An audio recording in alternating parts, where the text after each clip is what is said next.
law firm of Bordas & Bordas. Bordas & Bordas, fighting for justice. And by Day Automotive, we're going to make your day. Let's go Bucks! So a look at the windy conditions.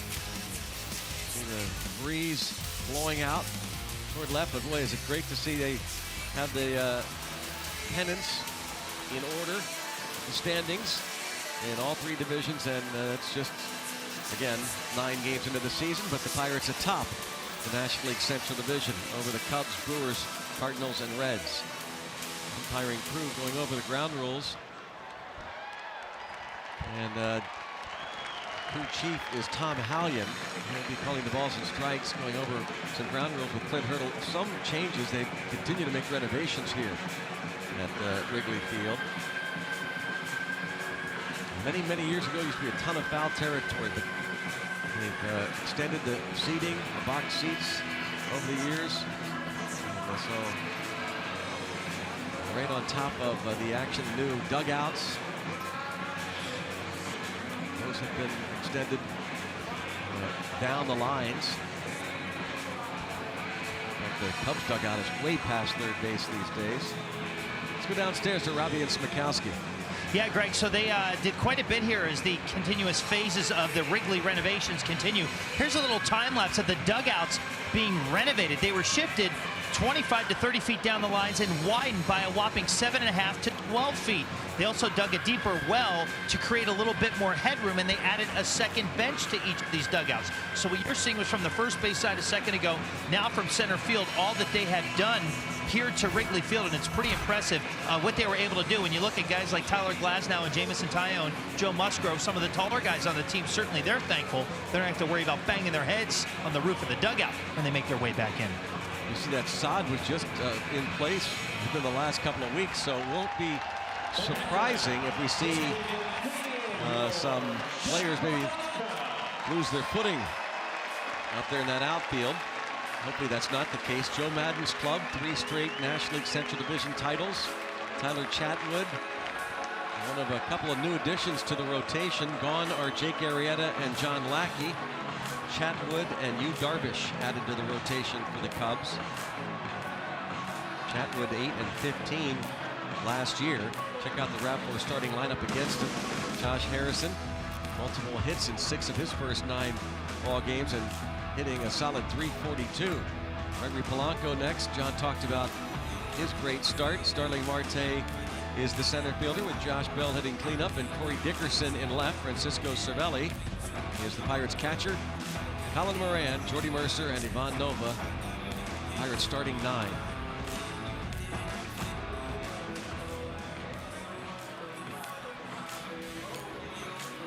These guys are going to have to face this right-hander Tyler Chatwood. Again, pretty good numbers so far. Just a couple of starts this year. A fastball in the mid-90s with movement. He also has a slider, curveball. More sliders than curveball. But I mentioned his numbers at Coors Field, and you know, last year 15 losses, a .469 ERA, but he has been much better on the road. You look over the last 2 seasons, 16 and 17, there's only 2 pitchers in the National League that had a better road ERA than Tyler Chatwood. And those 2 pitchers, Clayton Kershaw, Steven Strasburg. So, wow. Yeah, he's a pretty good pitcher, has a pretty good arm. Again, you don't want to help him. You want to try to stay patient, make him throw strikes, but that's sometimes easier said than done. Here's the Honda defense. Highlight Jason Hayward, his outfield mates Ian Happ and Kyle Schwarber. 5-time Gold Glover, 4 straight for the veteran Jason Hayward. Wilson Contreras behind the plate, strong arm catcher. There is one of the better glove men in baseball, and a young, outstanding backstop, Wilson Contreras. He can shut down a running game. Ben Zobrist playing first base for Anthony Rizzo. Javier Baez, excellent at second. Addison Russell, as good as it gets at short. Chris Bryant, solid. Tough team, very talented. This is the first real big test, of course, for the Pirates. Nothing against the Tigers, Twins, or Reds, but talent-wise, the Cubs are loaded. And underway, quickly on Hay.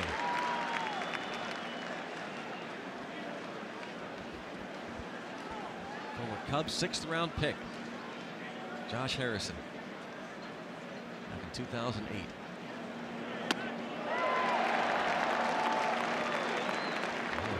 Catch up to those first two fastballs. And again, whether it's deception, movement, what have you don't see Josh Harrison swing through many fastballs. So,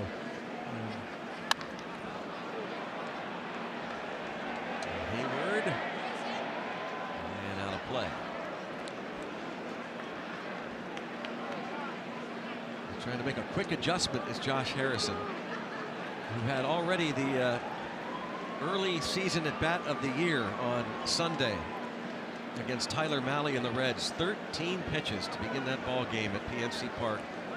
Eventually drew the walk, and though Mahle would settle down, Pirates scored the only run they would need in the second inning on the base hit by Tyone, and the strikeout victim, number 1 away. and if he's able to locate that fastball, he's going to be even tougher to hit. That pitch is the pitch I think hitters have most success against. See, still cold, although much nicer than yesterday, 43 degrees. Sun shining.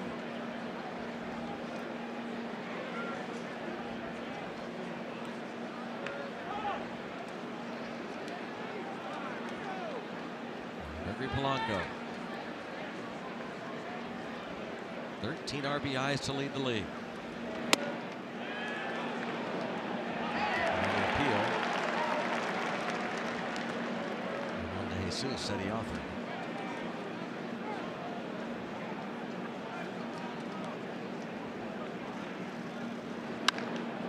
Line deep but foul. Jumped on it again. Phil Cuzzy at third. Check that. Polanco has been quick to the ball. We haven't seen that as much. The hook, the out in front, been keeping those balls fair in the early part of this year. And into center, Ian Happ. 2 outs.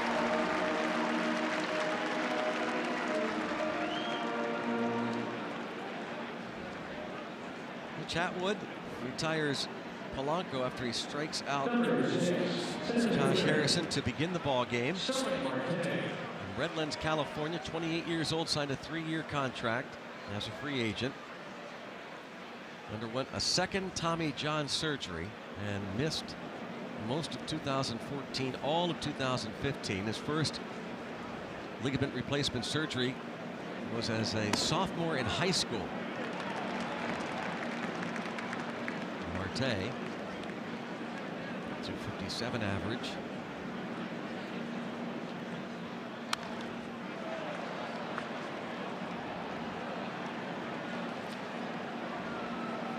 Now he's in the hole 0-2. He's walked 5 times, struck out 6 times in his early season at bats.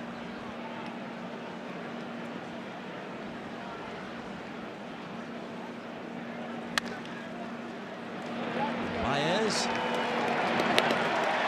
And 10 pitches. Pirates go down in order.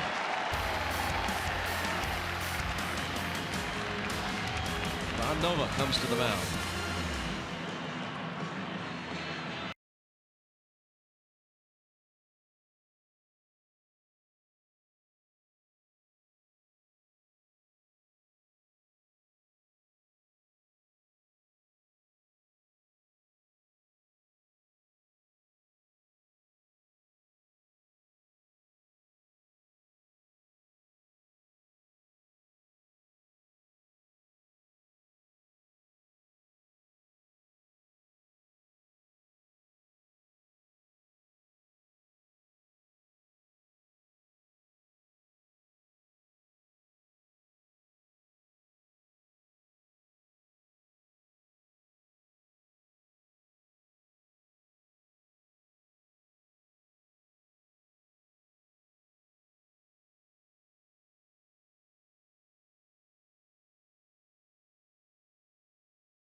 Joe Madden's club, 5-4 on the young season.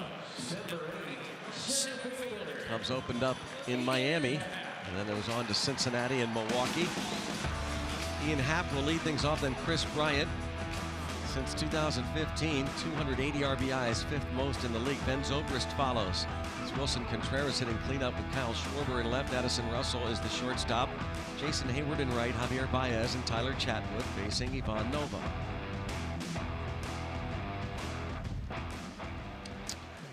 Ivan taking the mound for the 3rd time. Just 10 and a third innings of work in his first couple of starts. Opponent's hitting .268 against him. Hoping to get that good sinker going. Good command of the curveball.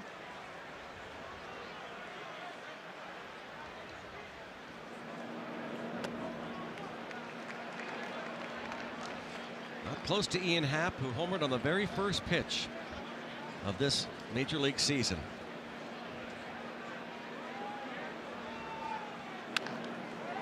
Second pitch of this game to Happ is a ground out to Bell.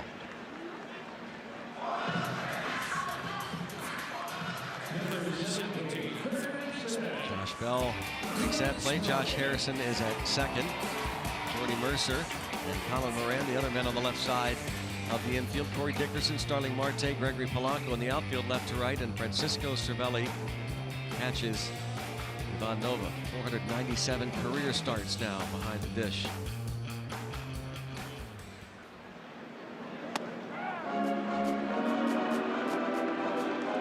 They knew a chest protector for him. Chris Bryant, 376 career hitter against Pirates pitching.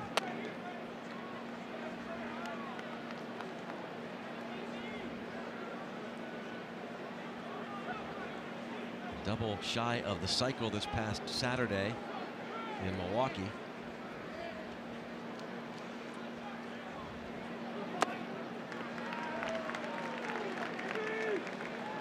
His buddy, first baseman Anthony Rizzo, on the disabled list. Off to a good start. You see the good numbers against the Pirates. 376, 10 homers.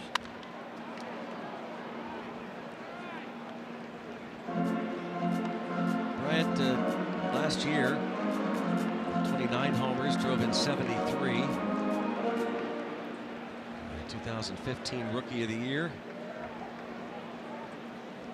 The most valuable player the following season, 2016, the 26-year-old Las Vegas native.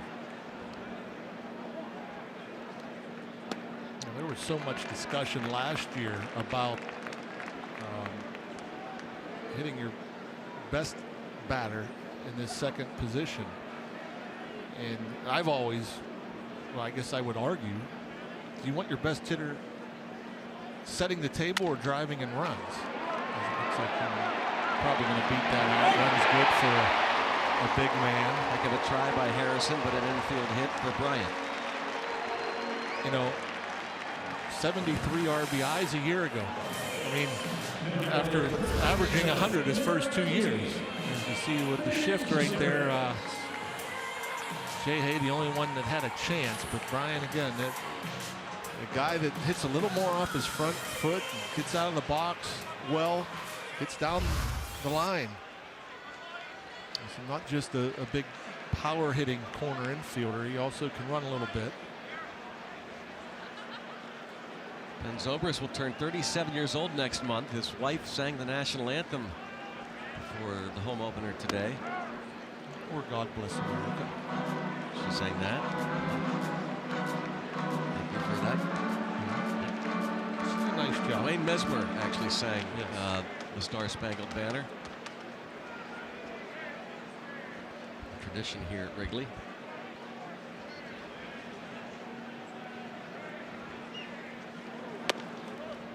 I could see, like, going back to the whole Bryant thing, you know, I could see in the American League maybe when the lineup turns over, there's not a pitcher, you're still going to get opportunities with runners in scoring position, but his numbers are pretty similar as far as his power. In fact, you know, the power numbers, maybe not as many homers, but the extra base hits are still there. The average was the highest he's had in his 3 years. but yet almost 30 RBIs less than the year before. And that would be my argument why I wouldn't want my best hitter, especially a run producer, an RBI guy, batting second in the National League. And from 99 RBIs as a rookie to 102 in his MVP season to 73 last year. Meanwhile, Ben Zobrist is in the third year of his 4-year contract. He had a dozen homers and drove in 50 last season. 9 hits and 25 at-bats so far for the Cubs through their first 9 games.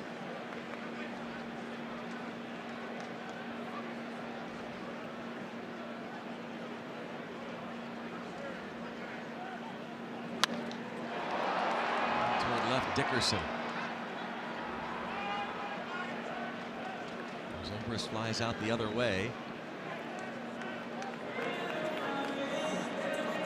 Zobrist the second out. Corey Dickerson makes the play. Corey Dickerson in left field. You know, I mean, obviously haven't been with you guys during the homestand, but watching, following along. I mean, there's all this talk about his defense. I tell you, people ask me what the biggest surprise has been. The unfair, I think, scouting report on Corey Dickerson. He's not going to win a Gold Glove, but as he talked to us the other day about knowing your limitations, but knowing what you can do and work at, and try and be fundamentally sound. Oh, he's very fundamentally sound. But he's worked at it. Yeah, of course. And the jumps have been good. The routes have been good. He catches the ball. He gets rid of the ball. He gets the ball into the infield.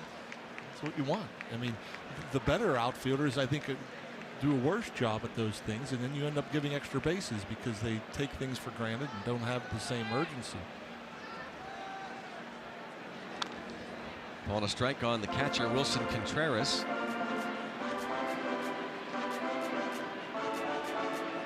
.286 batting average.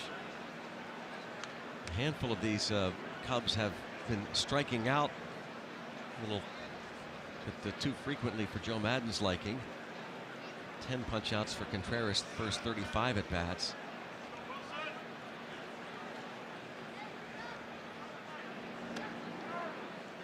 And a strike. 1 ball and 2 strikes the count on Wilson Contreras. Ivan Nova, no stranger to the Cubs and Wrigley Field. Making his 3rd start of the season. His 5th career start against the Cubs.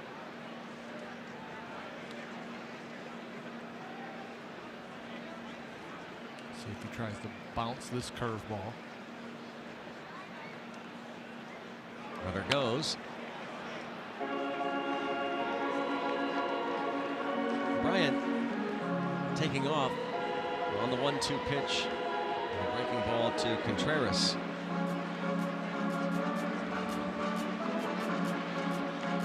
Pretty good curveball. Good job by Contreras wasting it.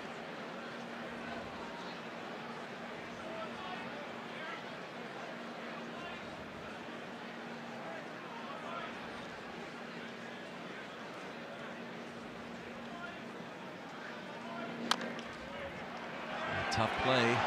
Moran not able to field it cleanly. 1st and 2nd.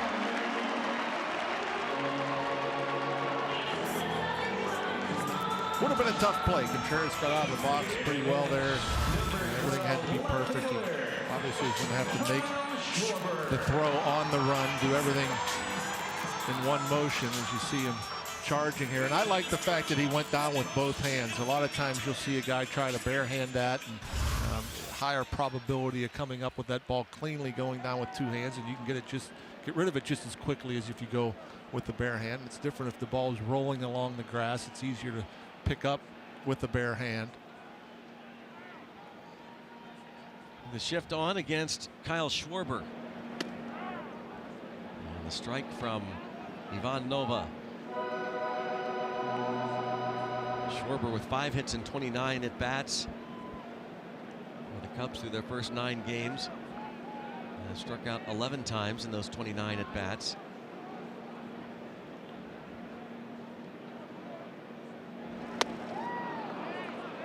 Good changeup. A pitch that Ivan Nova has been throwing more and more.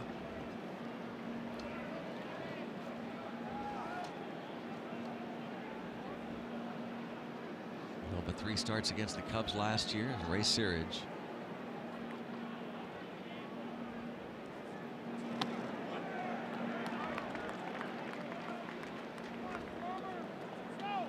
Big right-hander who came over from the New York Yankees in a deal and then stayed in Pittsburgh after signing a free agent contract, a 3-year deal before last season. 2 on for the Cubs and 2 outs in the bottom of the first.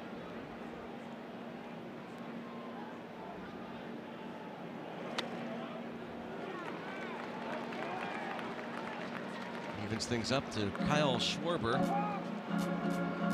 His former first-round pick out of Indiana University.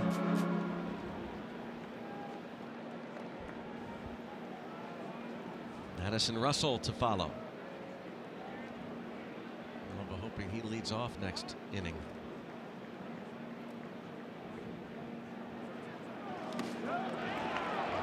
Block.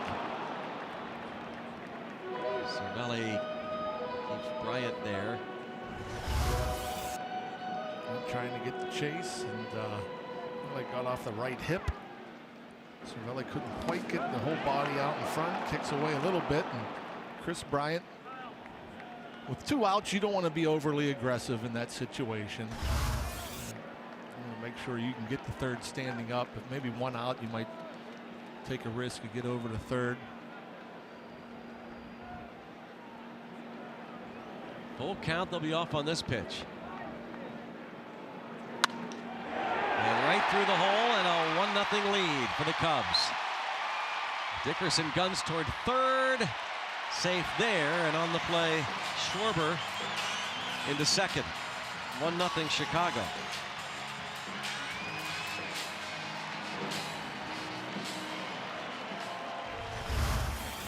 Just a sinking fastball down and away, and it was the last sign I noticed that Cervelli gave to Ivan Nova there with a runner on second base. And the reason I say that is Schwarber swung at that pitch like he knew it was coming. And with a runner at second base, you never know. They're always trying to pick up the signs out there. That was a 6-pitch at bat. And we're not used to seeing Kyle Schwarber go the other way. Yeah. And again, I'm thinking if this is a sinker away, you know, you hope that he gets out in front and rolls over it, but he swung at that like he knew it was a sinker away and had that big open left side of the infield. Players are see if they want to challenge that play at third. Well, they asked Tom Hallion to hold up. Dickerson didn't get a good throw off to Moran.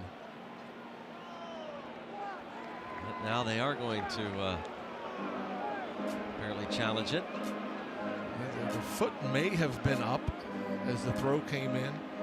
It looked as if Contreras got there before the ball did, but it looked like the foot may have been up.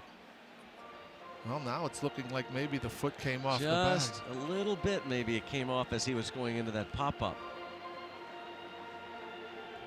So Phil Cuzzy, who made the call, and crew chief Tom Hallion will go to the headsets over by the third base dugout. And that's a risky play, even though the runners were moving. You always hear you don't want to make the first or third out at third base, and if you're going to go to third with 2 outs, you should have the mindset that I'm going to get there easily without a play. And the thought being that if you're on second, you're going to score on a base hit anyhow. In this instance, though, with the trail runner, Schwarber does a nice job of going hard out of the box, so he's allowed or able to get to second. But yeah, it looks like that foot comes off the bag. He is out. Pirates challenge, and that's a big, big out. It sure is. Third out of the inning. Contreras is called out at the Pirates challenge. The Cubs do lead 1-0.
The initial safe call, Wilson Contreras,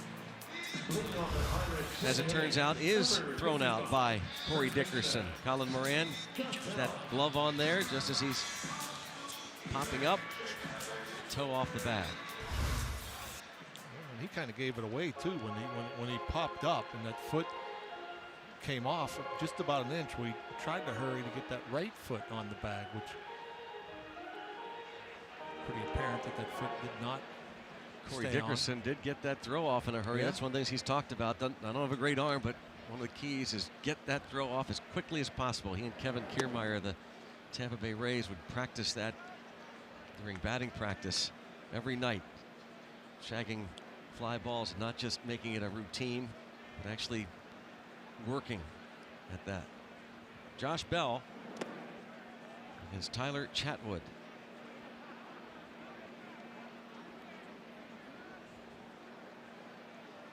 .324 start for Josh Bell. I think pretty good probability he is going to see a fastball. It's 2-0 count. 3-0. 5 walks drawn by Bell. The Pirates hitters have been patient. Not many chases out of the zone. And that has also been an early season theme for Clint Hurdle. He is giving everybody the green light on 3-0. Certain guys are more comfortable with it than others, and the idea is to get a pitch in that sweet spot where you want to take a hack, where you can drive the ball. Maybe not the perfect pitch for Josh Bell, as you see that was off the plate in.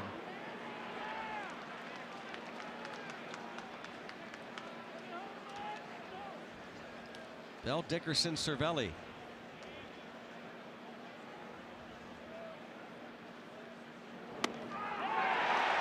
Strikes him out looking after falling behind 3-0. And he is going to be very dangerous, and it's going to look like a great pickup if he's able to do that. And we talked about sometimes his command could be off, but 3-2 to be able to command the kind of front door back up sinking fastball, the run that starts off the plate and it runs and catches the inside corner. I mean, if he could start pinpointing fastballs, this guy's going to be having a great year.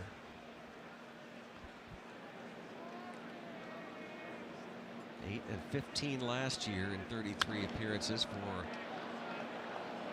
this former Rocky.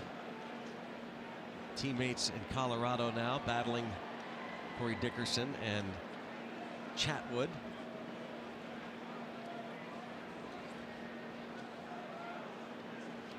Dickerson spent the last 2 years in Tampa Bay. Chatwood has been with the Rockies. Originally drafted by the Angels 8 years ago.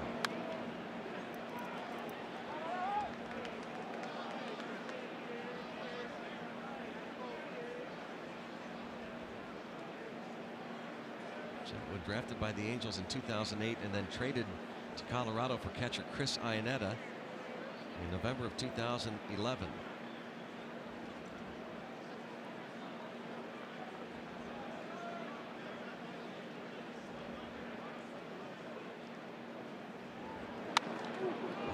Drive to left field for Corey Dickerson. That's the thing I think has been most impressive about the 2 additions into the starting lineup this year, Corey Dickerson and Colin Moran, is left-handed hitters with power that are perfectly content with going the other way. They collect their fair share of hits to left field, and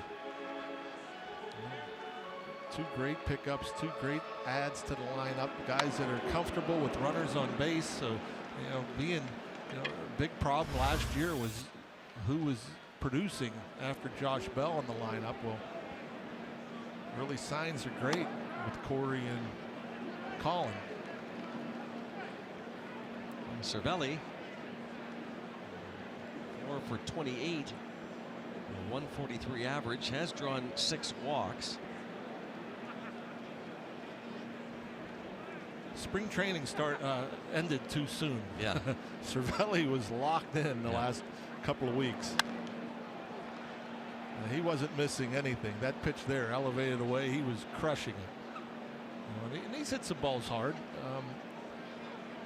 A couple balls that one at PNC I thought could have been a home run, and cold, windy day, got caught at the warning track. But the hands were working and using the whole field.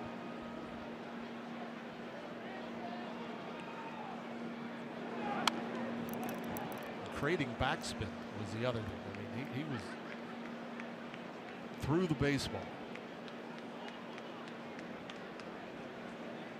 Joey Cora is the Pirates' third base coach. Kamara Barti is not with the club right now. In fact, he won't be in Miami either, as the club will continue this trip. So Omar Moreno, one of the all-time great stolen base leaders in baseball history, a former Pirate. He is with the club, coaching first. With the Pirates from 1975 through 1982. Outstanding center fielder, led the league in stolen bases back-to-back years, 78, 79. The all-time single-season stolen base record for the Pirates. He swiped 77 bags in that World Championship year in 1979. So great to see. One of my favorites growing up.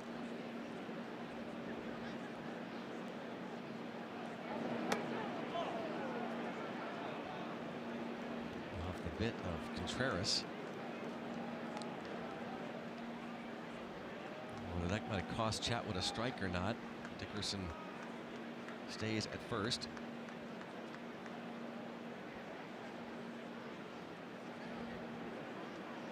Last two seasons tied for second in the National League for the lowest road ERA. That was a strike. But Contreras boxed it, and a little dribbler. Really going to try and beat it out, and he will, because Baez decides to try and shovel it with his glove and comes up basically empty on it. Fanned for the most part, and it's first and second. Boy, I thought he was going to make a great play because he can cover so much ground. He came charging in here, and if he wasn't trying to be fancy with the backhanded glove flip, you know, there's no reason for him not to just kind of get down there with both hands and shovel it over, and probably would have had the time to get Cervelli, but tried to do with the quick backhanded flip. But boy, he did. He covered a lot of ground in a hurry, man. Watching that live, way over. Thinking, my goodness, he's going to steal a hit. Colin Moran, 2 on, 1 out, down a run.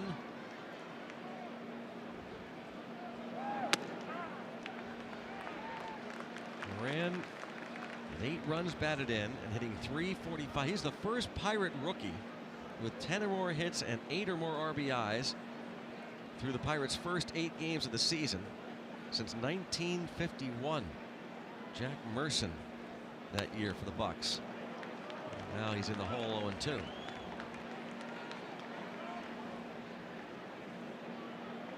By the way, that last pitch at 90 miles per hour, that is his slider. It wasn't a great location. It was up middle of the plate, but yeah, he throws the slider pretty firmly. You'll know when he throws a curveball. It's much slower.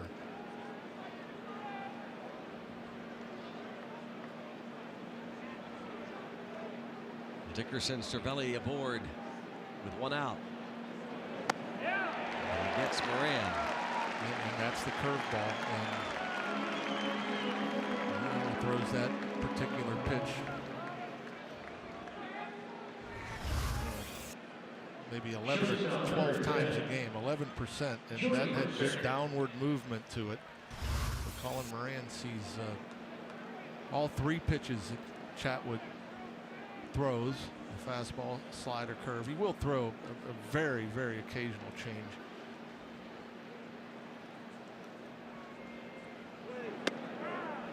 Jordan Mercer has to deliver with 2 outs.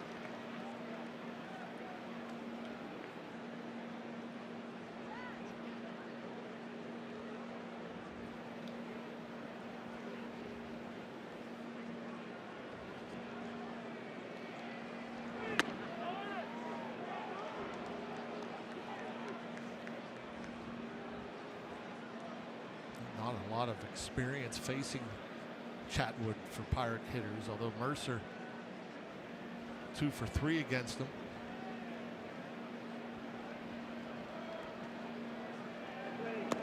2-1.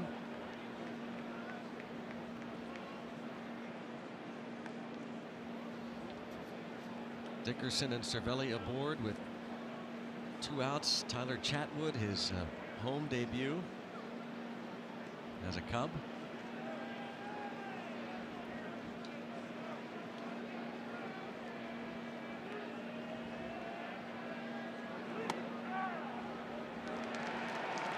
Two and two.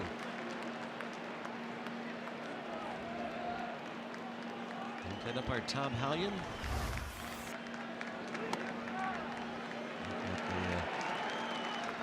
The base runners. Dickerson lead off second. Cervelli the infield hit at first.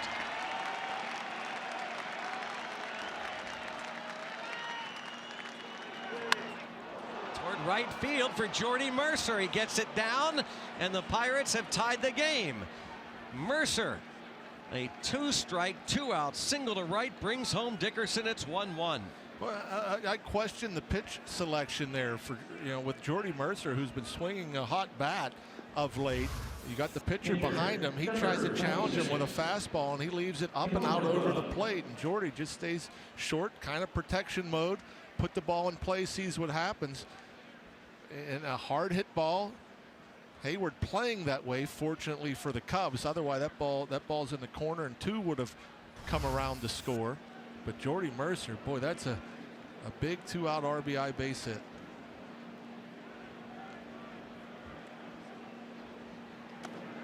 Nova, at the very least, try and force Chatwood to throw a handful of pitches. Ball 1. Not much of a threat with the bat.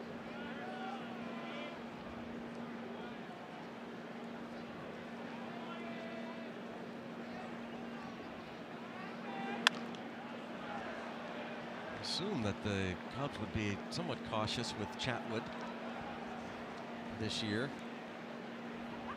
having undergone his second Tommy John surgery and missing all of 2015. 148 innings of work last year for the Rockies.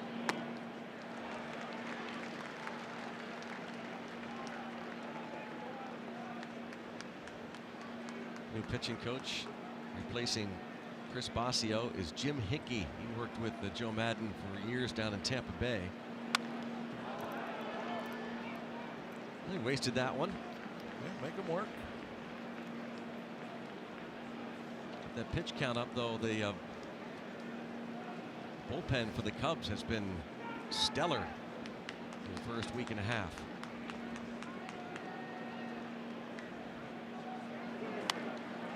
Another one. Wasting that little slider that was just off the plate. It's been a while since Nova has collected a hit. This would be a great time to find a hole. A little soft serve up the middle. There's a lot of room up the middle for him. Something. Big hole there.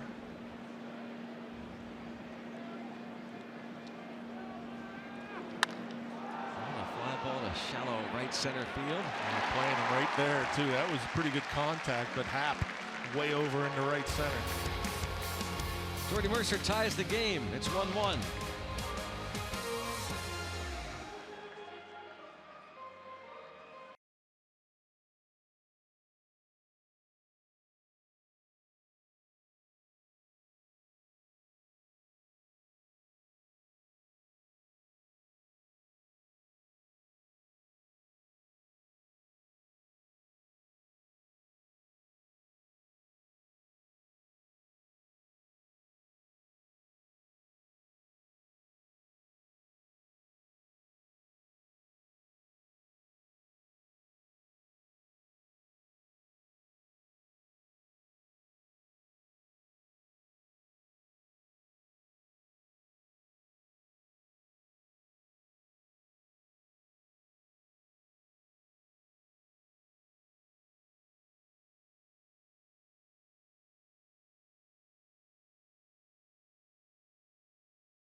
lead, and a pitcher named Felipe Vasquez coming into the ballgame. Do not be alarmed. That is because the pitcher formerly known as Felipe Rivero, his name change has become official. And earlier today, he discussed the reasons for what prompted him to make the name change. My sister and I have been talking for the last, 26 years about it, and I think we got to a point that, that she was ready and I was ready to do it. And just we decided in the off season that we were going to do it, so we were applying for everything. That's what it's a long process. So I've been doing it since the off season, getting the lawyers, going through court and all that stuff. So it took a little bit just to get it done. So there you have it. He is officially now known as Felipe Vasquez when he enters the ballgame. And last night he did send a note out on Twitter, Greg and John, to everyone apologizing for anyone that may have bought jerseys with his name on it, the former name Felipe Rivero. So Felipe Vasquez, the Pirates closer. Well, it won't be the first, won't be the last big leaguer to change either the surname or the first name. The Pirates had a pitcher years ago who in the minor leagues was Ian Okendo. Changed to Ian Snell. As Addison Russell leads off against Ivan Nova. 6th in the order.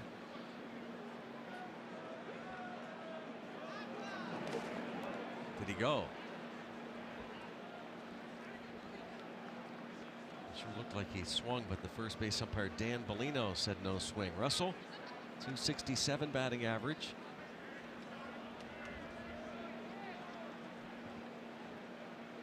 Four-year-old Pensacola, Florida native, outstanding middle infielder for the Cubs.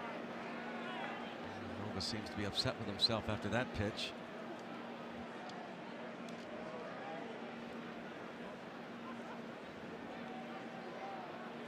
Russell hit .239 last year with a dozen homers, and he's tied up there as he goes down. Nova picks up his first strikeout.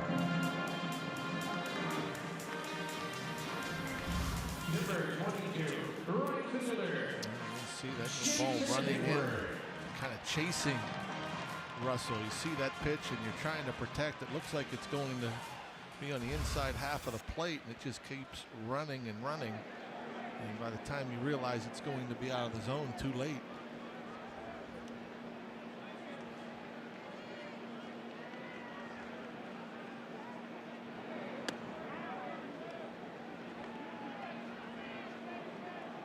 Jason Hayward with 6 hits, 27 at bats. He got batting average of .222 for number 22 of the Cubs.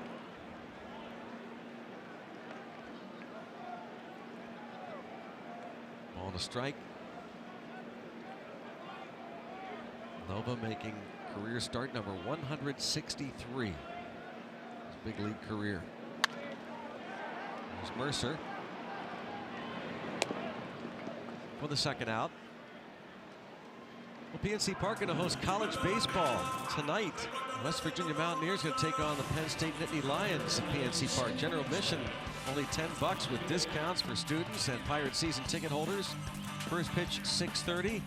Gates open at 5:30. Go to pirates.com/college baseball. West Virginia and Penn State tonight at PNC Park. Pirates are back at PNC Park next Monday, a brief 3-game homestand against Nolan Arenado, Charlie Blackmon, and the Colorado Rockies. Get your tickets to that series. That's a drive to deep left by Javier Baez, a line drive home run. Baez's first of the season, and the Cubs get the lead right back.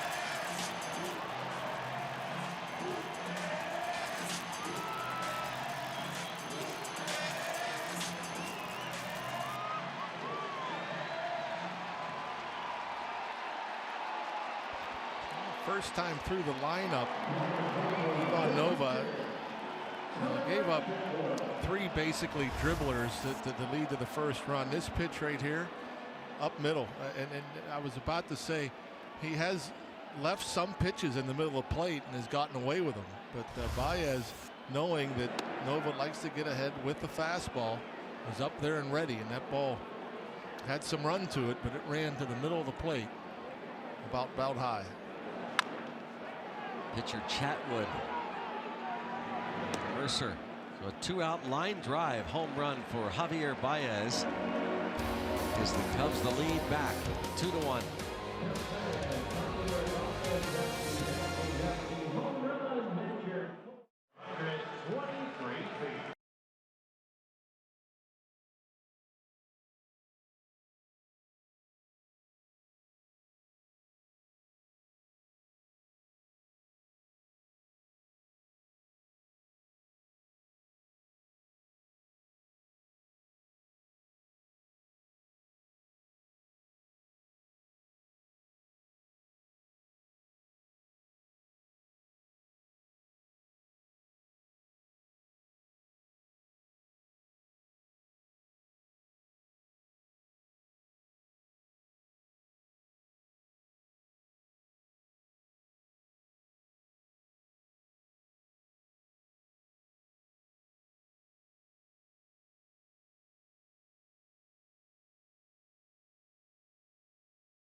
You won't want to miss the next one.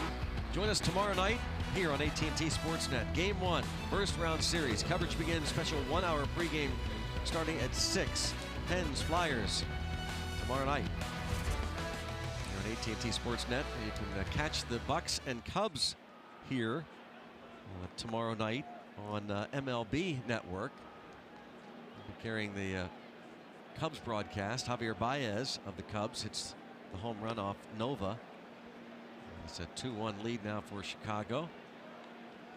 The Pirates will be in Miami to take on the Marlins Friday night after this 3-game series. Old school Marlin fan there. Throwback. I like it. Former Marlin himself, John Wayner. That's the kind of hat you used to wear, John. That's about right. Yep.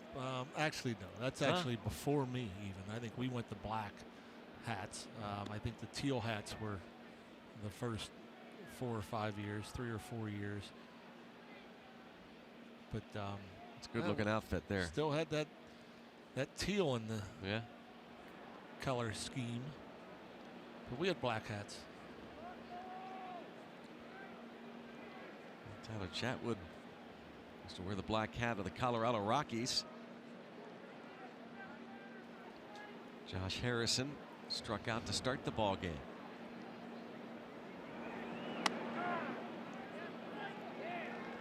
Takes that strike.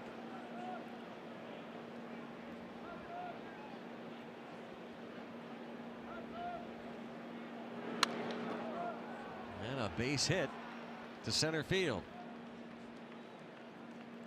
I was wondering, Chatwood was very aggressive with the fastball first time through the lineup. In fact, with Jay, he saw only fastballs and a pretty quick at bat to lead off the game. Figured second time through, third time through, will probably go to the breaking balls a little more often, and that was that slider that he left up a bit, and Jay was all over it. Jay with 1 steal and 1 attempt. Gregory Polanco drove a ball deep but foul during his first inning at bat before flying out to center.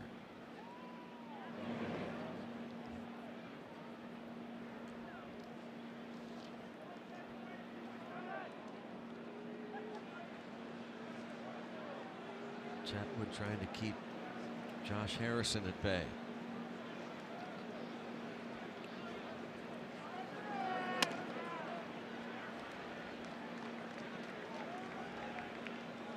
What a start for Polanco. We heard in the open John talking about Polanco's been getting to these balls early this season.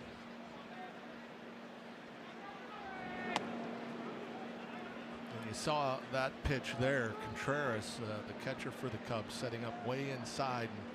And it'll be interesting to see as you watch the video of the damage that Polanco has done the first 9 games of this season. A lot of them have been out over the plate, so you have to think that teams will start trying to pound the ball in on him.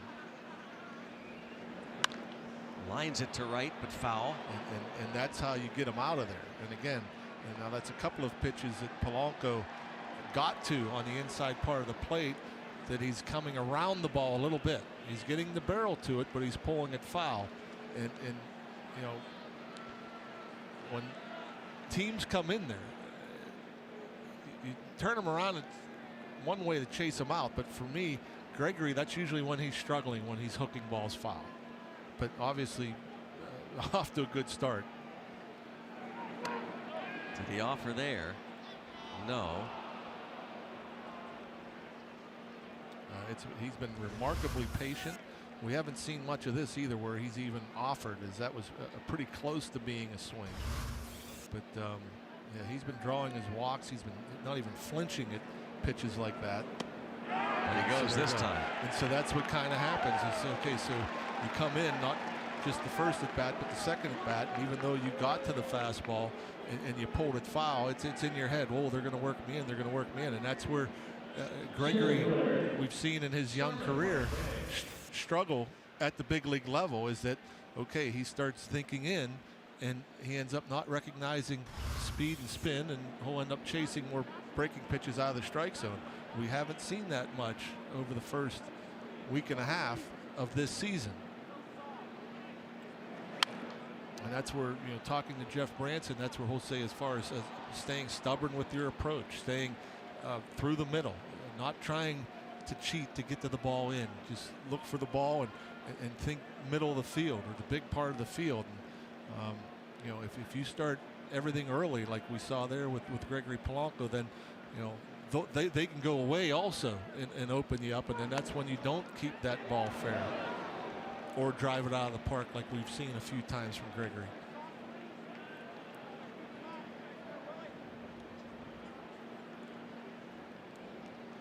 One ball, one strike on Marte.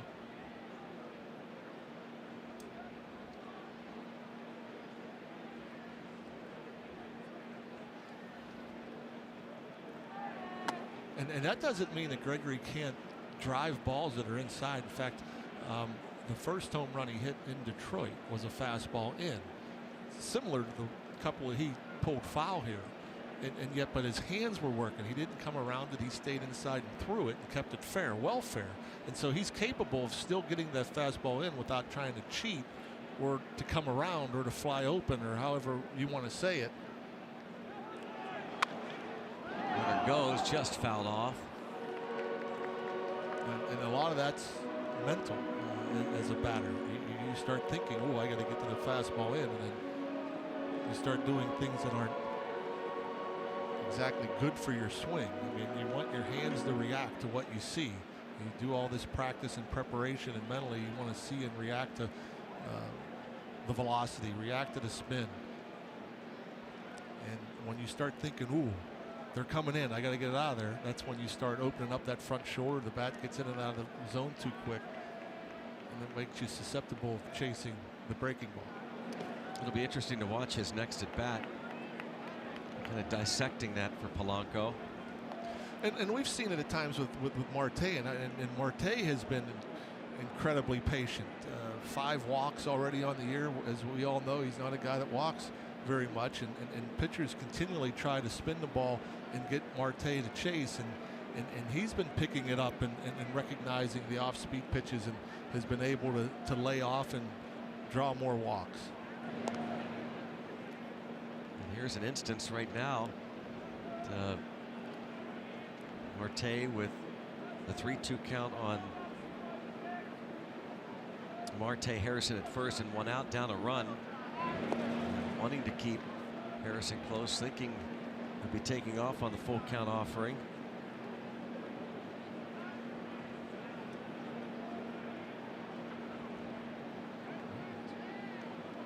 Fastball away. There he goes.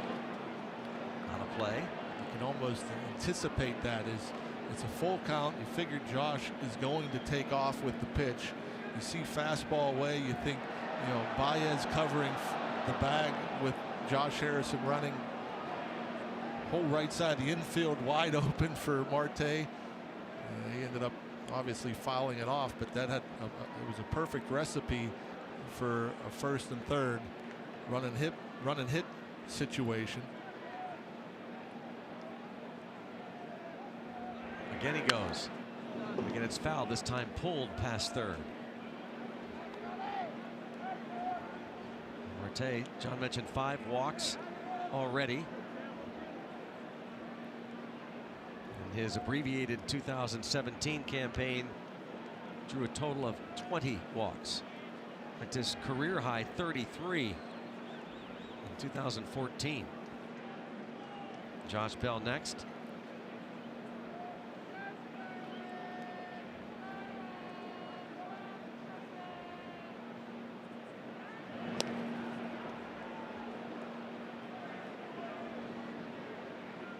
He has certainly drawn the attention of Tyler Chatwood and the Cubs. Just trying to keep him close and keeping him honest, knowing that he's going to take off.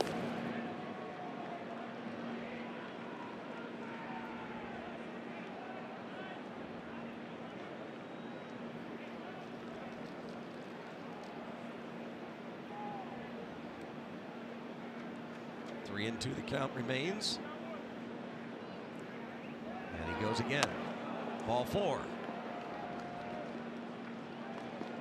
Good at bat there for Marte.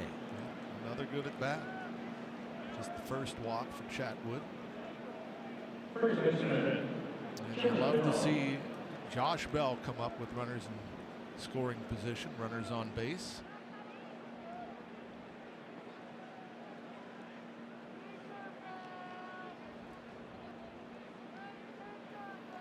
Struck out looking in the second.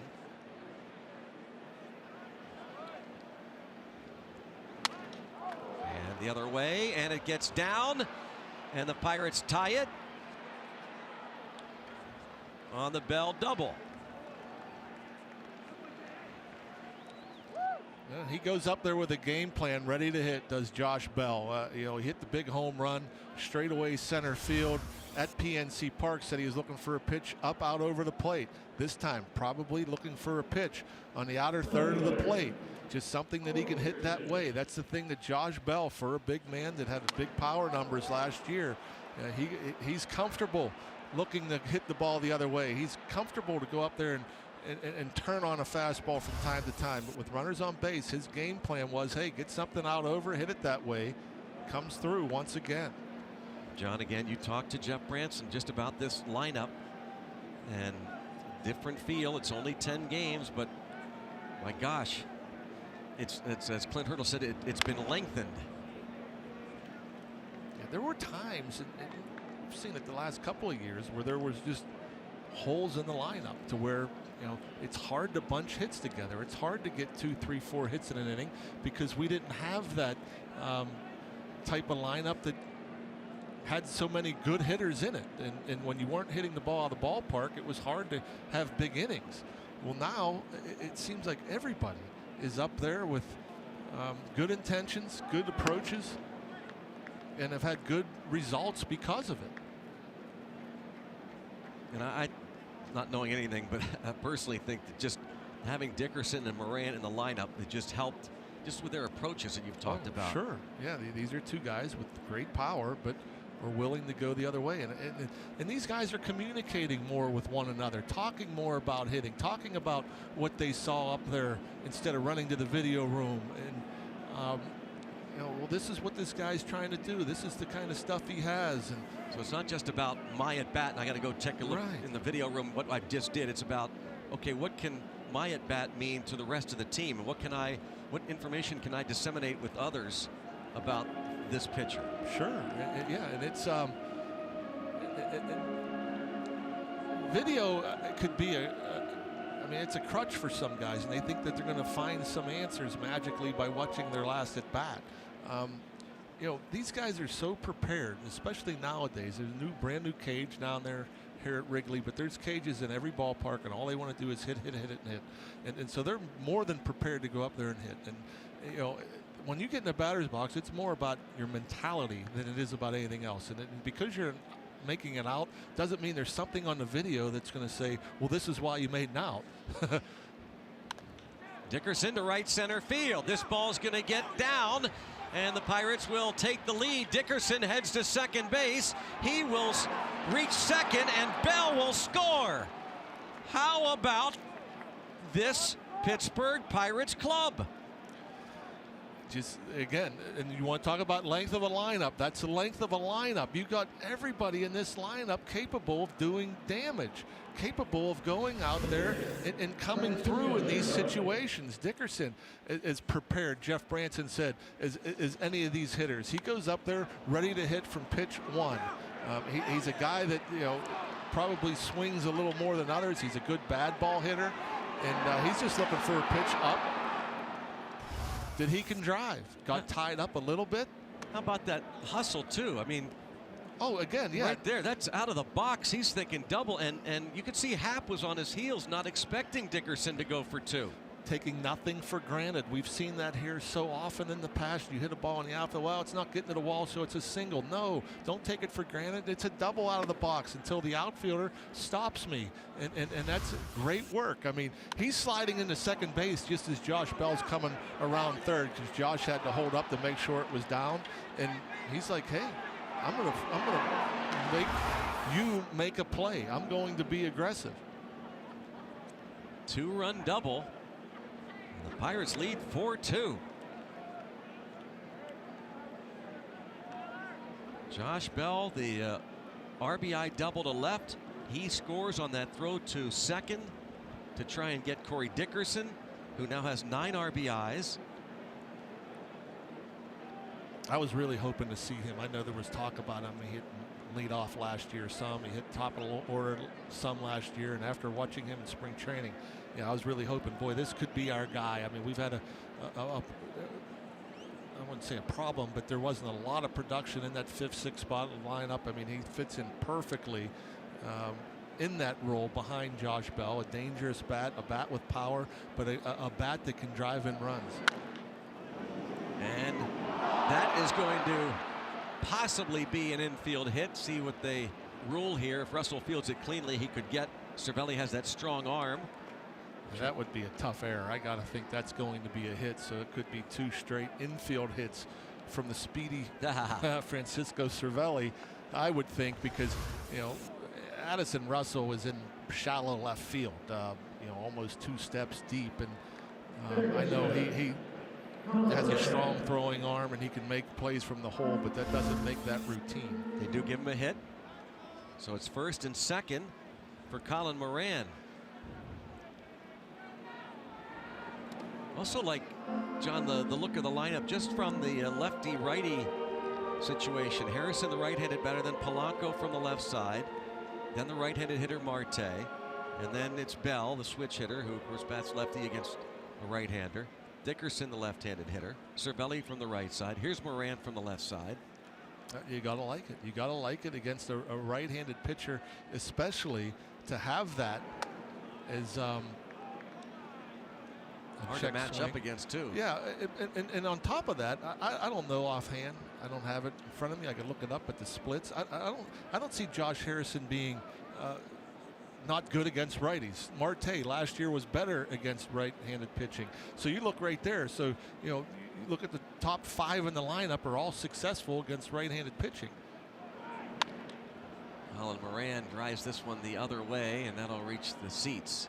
I mean, it's not like Francisco Cervelli has greater splits and does great damage against lefties as opposed to righties. So you go 1 through 7, these guys can all hit righties, and so it makes it tougher to match up against them later in the game with trying to bring in, you know, lefty righty. It really doesn't matter. The only guy that I know has a big difference in splits is Jordy Mercer. Jordy Mercer kills left-handed pitching. Moran gonna single to right field. Cora will hold Dickerson at third. And the bases are loaded with buccos here in the 3rd inning. And we talk about Colin Moran, and you know, Didn't have a great at bat his first time up there, but here with the runner in scoring position, talk about it. This guy can go and turn around an inside fastball, and he can go away on something soft and hit it to left field. I mean, it's just such a consistent approach, and I'm hesitant to use the word simple because hitting isn't simple, and it's hard to stay with that simple approach. But he, at times, so far as a Pirate, has made it look simple. I mean, again, talking to Branson today, 2 at-bats that stick out like a sore thumb. Opening day at PNC Park, Lance Lynn throws 95 miles an hour up and in. He hits it into the seats for a grand slam. Then he faces one of the better closers in baseball, Raisel Iglesias, and after he came in on Moran, a 1-2 changeup down and away, he slaps it to left. I mean, that's not simple. That is not easy. But it's such a great approach, and he's able to adjust in and out, up and down, hard and soft. A little dribbler, a chance to get the runner at the plate. They will. And now Contreras guns to third and almost gets Cervelli, who dives back safely. Yeah, I'm sure Francisco was anticipating the 1-2-3 play there, where the pitcher gives it to the catcher Contreras, and Contreras was going to try to get the double play at first, and so Contreras didn't think it was hit hard enough. So heads up on his part, thinking that Cervelli was going to round third to watch the throw go to first. Well, there was no throw to first, and a bang play at third. A chance for Chatwood to get out of it without any further damage as he faces Nova. Nova, a handful of pitches last inning against Chatwood before he flied out. Dickerson erased at the plate on the dribbler by Mercer. Cervelli, Moran, and Mercer now on the bases. A 3-run third. RBI doubles by Bell and Dickerson. Dickerson's drove in a pair.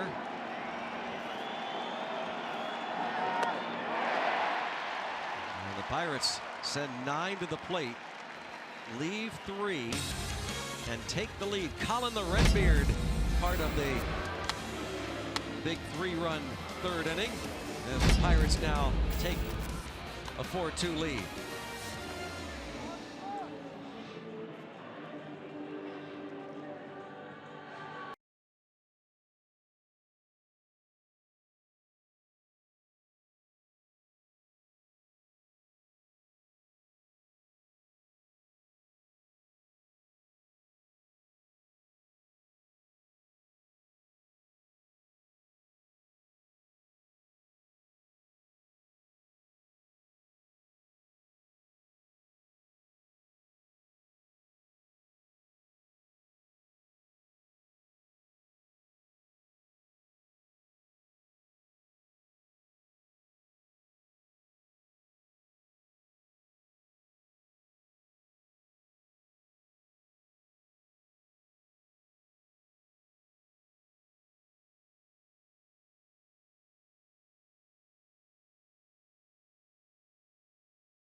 here at historic Wrigley Field. There have been some more additions when you talk about the renovations that have been going on to the visitors' side, and this is maybe one of the most important ones, if not the most important one so far. A brand new batting cage just at the bottom of the steps outside the visitor clubhouse.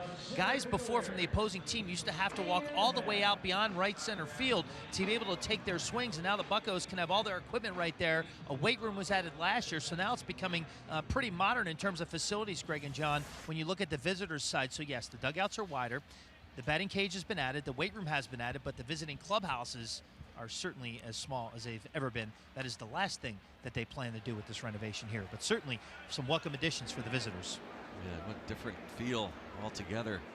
Josh Bell, Corey Dickerson, the RBIs, doubles to give the Pirates the lead.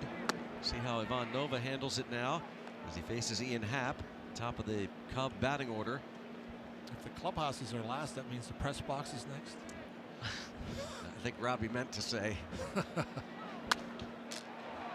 broken bat, foul.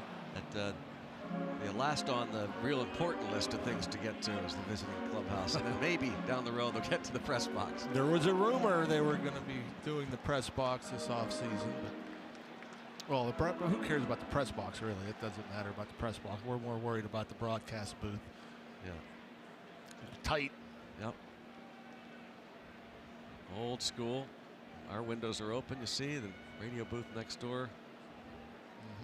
Those windows closed. Ian Happ. Fly ball to Marte. This is what, like about the second warmest day of the year? Yeah.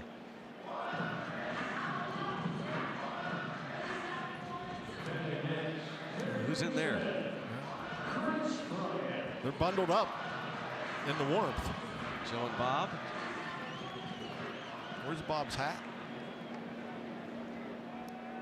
He's got a cute hat. That is one of the best. Elmer Fudd like. One of the best.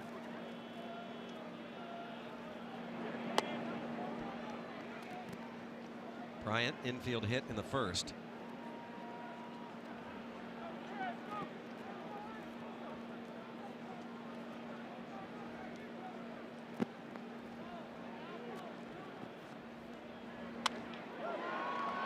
Line right to Moran. Things even out. Bryant with a seeing eye infield single was first time up. Easy play for Colin over there. Line drive. Got in on him a little bit. Didn't sound good. Maybe even cracked the bat. Chris Bryant. Ivan Nova following up that sensational start by Jamison Tyone. The talk about needing to go at least 6 innings. Tyone went 9, and for Nova that's more like it. 1, 2, 3, third. Right after his team scored 3 for him, gave him the lead. Josh Harrison will lead off.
Grab fourth inning. Toyota, what drives you?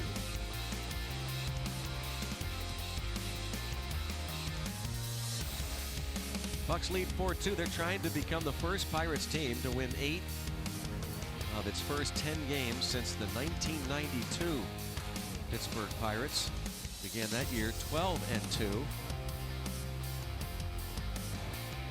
Red Hurdle, his 8th season as Pirates manager. 2 seasons below 500 after 3 consecutive postseason appearances. And the Pirates went to work this offseason to try and get better quicker. Made some very difficult decisions. Josh Harrison 1 for 2.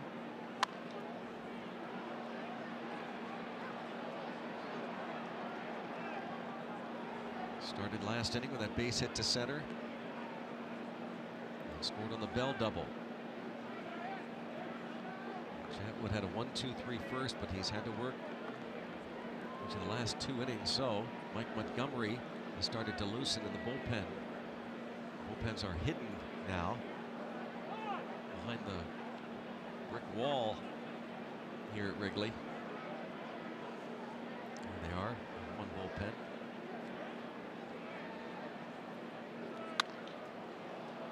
And to right, Hayward.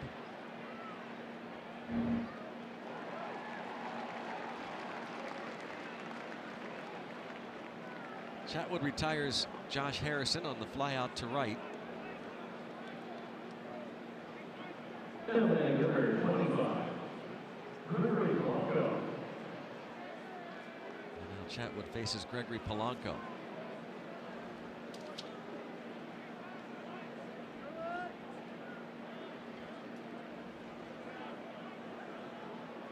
Pirates fans bundled up. I would think a tough ticket opening day here at Wrigley. Well, a lot of folks not in their seats. Postponed yesterday. Pirates playing here in Chicago for a home opener for the first time since 2011. Pirates won that game 6-3. Pirates also won a Wrigley Field opener against the Cubs in 2004, 13-2. And in 2002, the Pirates beat the Cubs in their home opener 2-1. Talk about wanting to kind of watch Polanco now as he takes that pitch inside.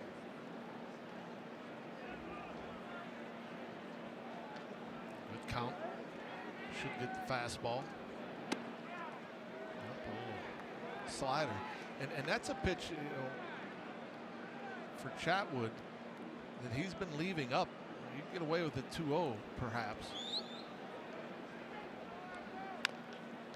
And there we go. We go back in with the fastball, and then again that's where Gregory a little too quick out in front, around it. I guess the difference between around it and through it. If you get around it, you're going to hook it foul. If you stay through it, it's similar to the pitch he hit out in Detroit. It's where the hands start to swing instead of the front shoulder.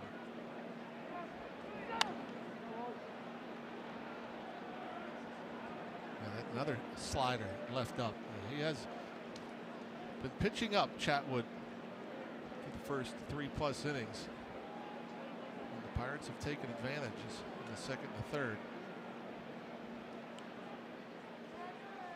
Say his best pitch has been the curveball. And checks.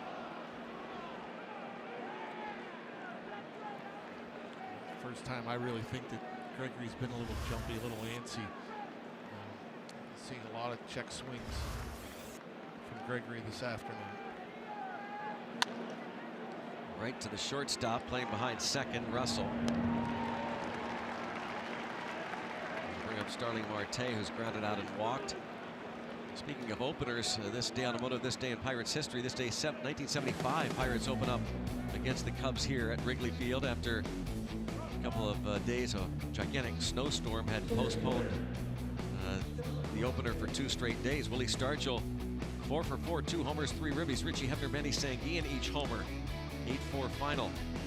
Temperatures 38 degrees at game time that day, with 15-mile-per-hour winds blowing in. And Stargell still able to crack 2 home runs. One traveled some 400 feet.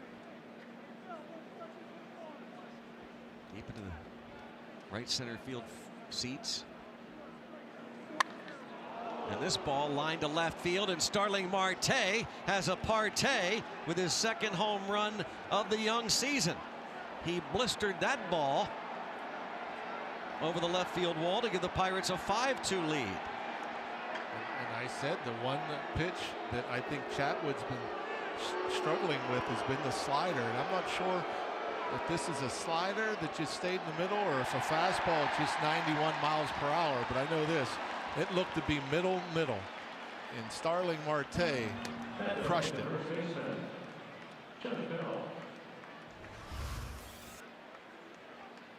That pitch, thigh high,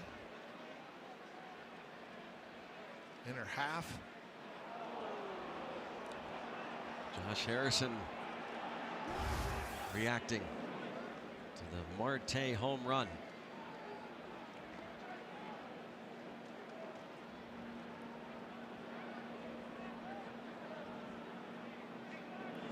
Chatwood gave up 20 homers with the Rockies last year in 148 innings. Bell, the RBI double the other way in the 3rd inning.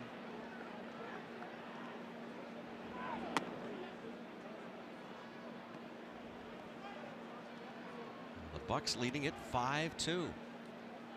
Starling Marte. 112 mile per hour exit velocity. Came in at 91. That is impressive, and that retires the Pirates. Take a look at this swing that produced that 112 mile per hour exit velocity, and home run number 2 and a 3-run Pirate lead.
Von Nova had a 1-2-3 3rd inning. He faces the 4, 5, 6 men in the order for the Cubs. Wilson Contreras, an infield single in the 1st. An opening day here, and the final home opener in Major League Baseball.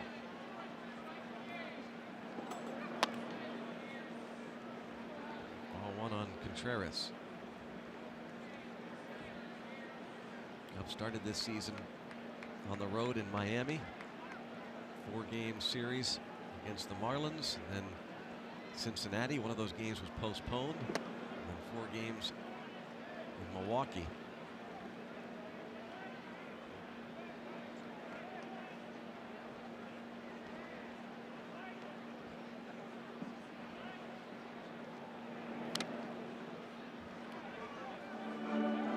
Cubs split the 4 games in Miami. And they lost to Tyler Mahle in the first game against Cincinnati, and again the next one was postponed. Tyler Chatwood suffered that tough luck loss, a 1-0 final. 2-2. Anthony Rizzo missing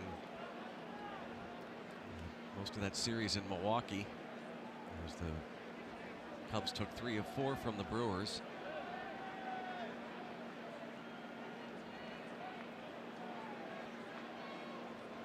Four of the first 9 Cubs games have been shutout variety. Right center gap, and Polanco not able to get to it.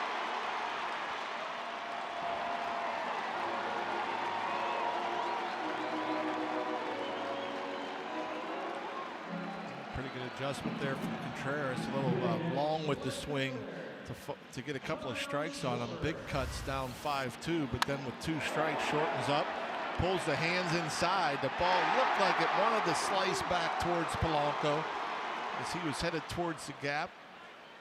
Just didn't slice enough. A couple of feet away, trying to make a play.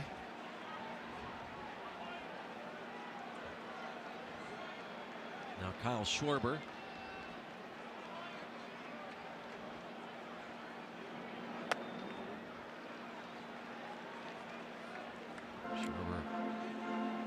Opposite field base hit in the first that brought home Chris Bryant.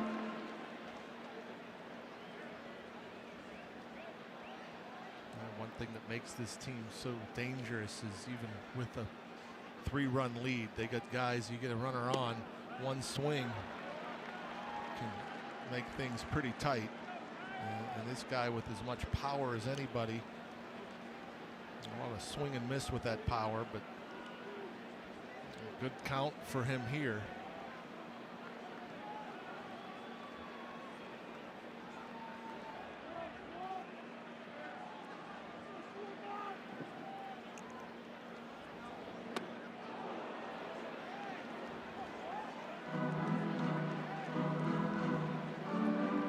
Two and one on Kyle Schwarber.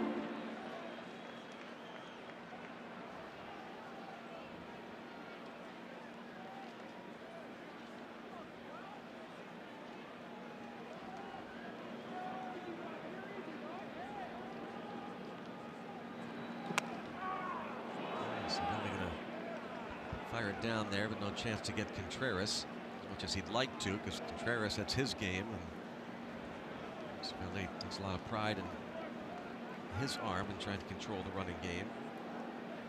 Love to pick off the young gun. That wasn't too far off. See there, 3 infielders on the right side. Colin Moran, the lone defender on the left side.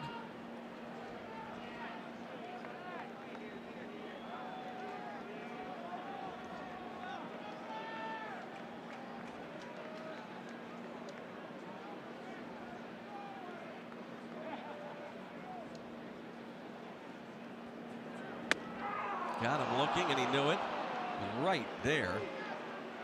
Second K for Nova. Just locked him up. Curveball that no doubt in the strike zone. You'll see it coming in here. I mean, it's right down the middle. Not what he was expecting. Addison Russell struck out in the second. Big lift if somehow, some way Nova can keep that runner on the bases.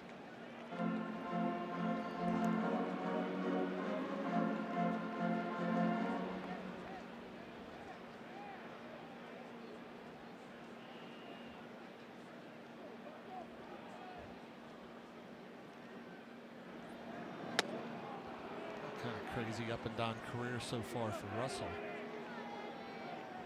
Average-wise, never hit for much average, but you look at 16, 95 RBIs, 21 home runs. Only 43 a year ago in the RBI department. Hangs in there, still 0-2 on Addison Russell. We mentioned was a former first-round pick of the Oakland Athletics 6 years ago, the 11th pick that year in baseball.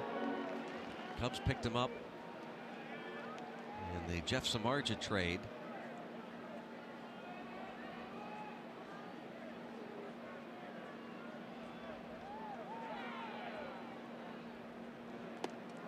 And gets him swinging. Not close. So interesting. He's a guy who's a career 300 hitter in the minor leagues. And again, a great year in 16 in terms of run production, home runs, RBIs. But he strikes out a bunch, chases at times. This breaking ball nowhere close, way out of the zone. Just a wave. And obviously, major league pitching is way better than minor league pitching. But when you have a guy that hits over 300 in the minor leagues, a top prospect comes up, plays at a young age. 240 career hitter coming into this year. And now Jason Hayward. With Contreras still at second. A couple of strikeouts for Nova.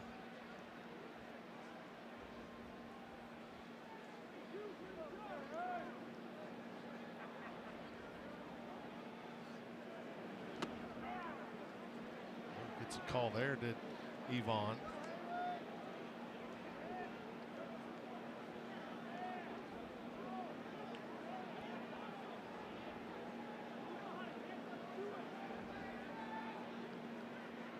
Starting his second full season with the Pirates. Last year, 31 starts, went 11 and 14, 187 innings. And Marte, shallow center, racing in. He'll make the catch. Great work from Nova after leadoff double. Contreras left on the bases.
My sister went. I guess there was a viewing party a couple weeks ago somewhere in the South Hills. My sister attended. Said it was a great time. Folks at AT Sportsnet, when they produce the Friday Night Rocks over the winter, they can see some talent. Yes, you know what I mean? Very good judge of talent. Scouts. Craig McConnell leads the way for us in finding that talent, featuring 2 or 3 artists every year on Friday Night Rocks. Corey Dickerson, 2-run double in the third, singled and scored in the second. Dickerson coming off that sensational 4-game series against the Reds. He had 7 hits against the Reds at PNC Park, 6 for extra bases, 6 RBIs. His first Pirate home run on Sunday.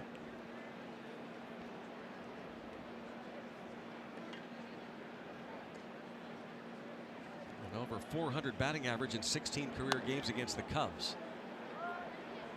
And maybe in play for Bryant on the first out.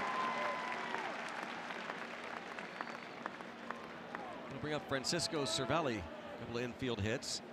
Pirates salute members of our military, a military ticket discount presented by IC Light.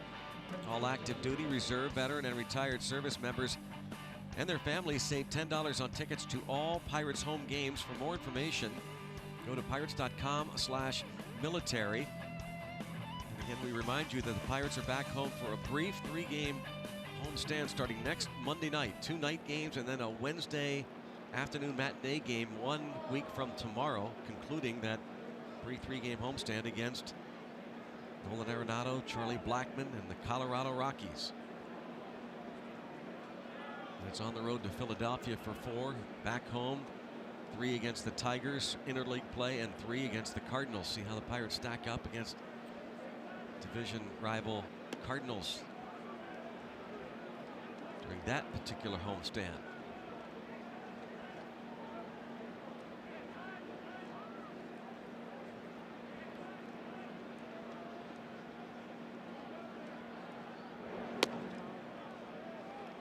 And one of the better sliders there from Chatwood. Pretty good location, just missing down, but that pitch, he's left it up. Marte will tell you, he left the pitch up and Marte took advantage.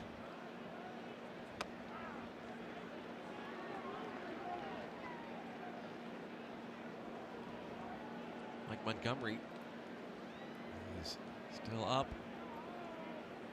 Chatwood approaching 100 pitches.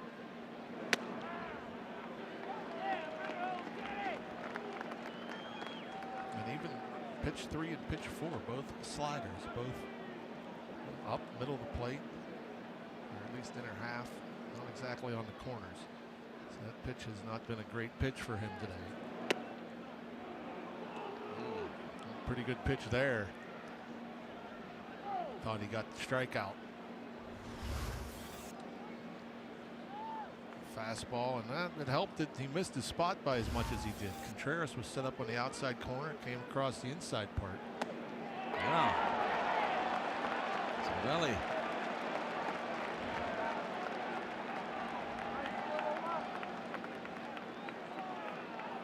Six Ks.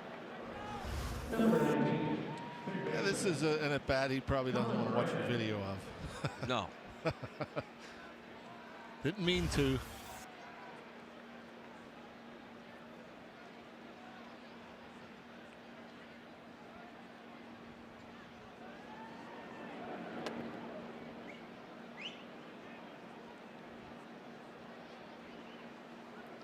Chatwood due up second in the bottom of this 5th inning. And Montgomery ready. Approaching the end of his day and hoping that the Cubs can rally in the bottom of the 5th. So a 31 pitch 3rd inning after 29 pitches in the 2nd. Pirates rallied for 3 in that 3rd inning. Moran jumps on it but foul.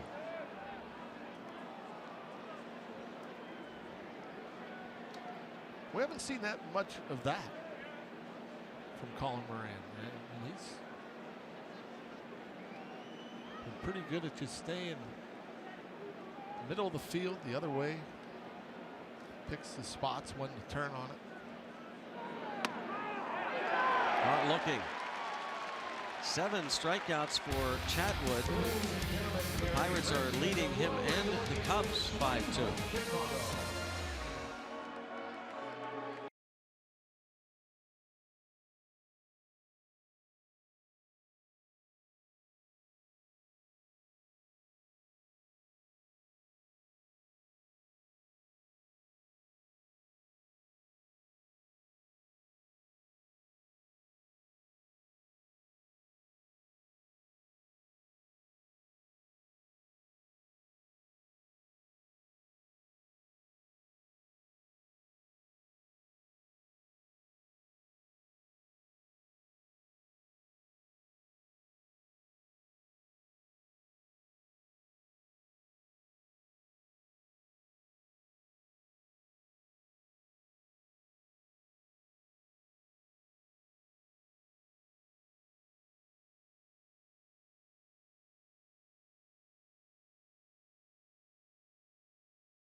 Unless the destination is $5.6 million. Download the Beat the Streak app today. Start your streak for a chance to win $5.6 million.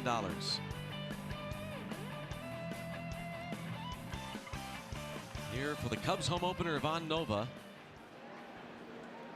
He started opening day of this 2018 season in Detroit against the Tigers. Last year started the Pirates home opener at PNC Park. And the veteran righty delivers a strike to Javier Baez, who ripped his first home run of the season deep into the left field bleachers.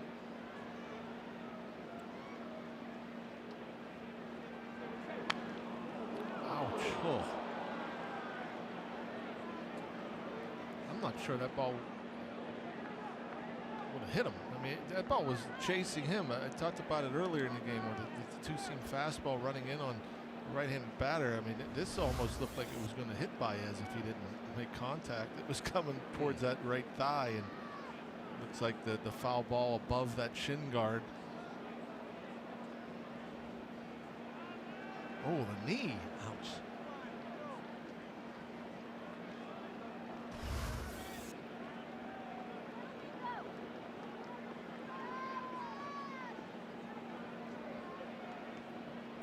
Baez, the 25-year-old first-round pick of the Cubs, 2011, Puerto Rican native, goes down after that foul ball. Sorelli will throw to first to complete the K. Number 4 for Nova. He has struck out 3 of the last 4 batters he's faced. Jameson Taillon had his fair share of strikeouts. His first career complete game 1 hitter, 5-0 on Sunday. Fed 7 Reds.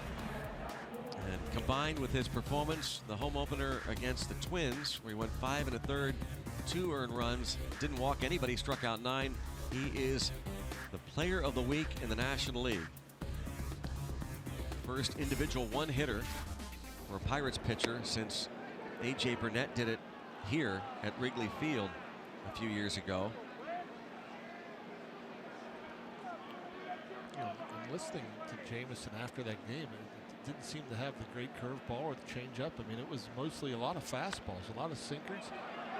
A tough play for Moran, and not going to be able to get the pinch hitter Efren Navarro batting for Chatwood.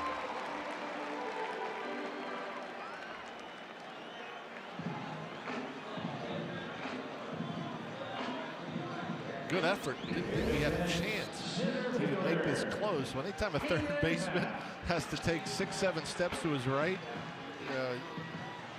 watch 1, 2, 3, 4, 5, 6, 7, 8, 9, 10, and it's still that close. That's almost impossible. The bang bang play. Good effort. Navarro added to the roster when Rizzo was placed on the disabled list, and he has a pinch hit infield single.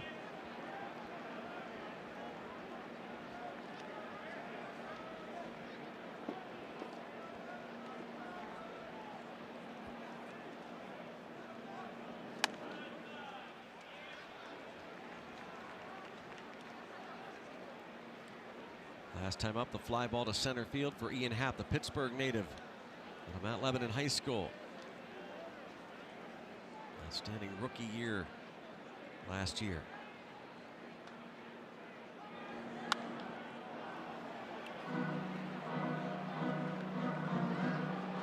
And what a start to this season, that leadoff home run in Miami, the first pitch of the season. For Happ, first time that occurred in Major League Baseball since 1986. Dwight Evans was the last to do it with Boston against Detroit. And then the other day in Milwaukee on Saturday, a game-winning home run against the Brewers at Miller Park. But between that leadoff home run and the home run in Milwaukee, 26 at bats, 17 strikeouts for Ian Happ. Really a tough go. And down he goes on strikes for the 18th time already this season. I always wonder about these younger hitters that come up, and a guy like Happ and Schwarber, they got to the big leagues very fast, and obviously great talent, first-round picks, and there's a lot of swing and miss that comes to it, and I just wonder if that's just the way they swing and they accept the fact that they're going to strike out a lot, or do they try to make adjustments knowing that they have great power, but if they make more contact they'll head for a higher average, strike out less, produce more. And I just say those two guys because they're with the Cubs, but it's throughout baseball where the strikeout is so accepted, and it's just like, do they have, some probably have the attitude, I don't care how much I strike out, I'm going to try to hit 30 or 40 homers.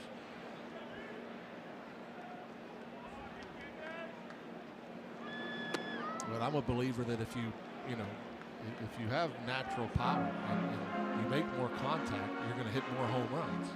It stands to reason. New hitting coach Chili Davis.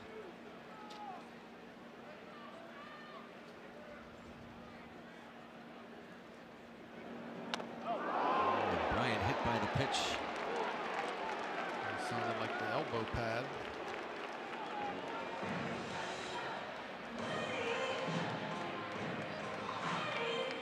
Nova prides himself, of course, with great control.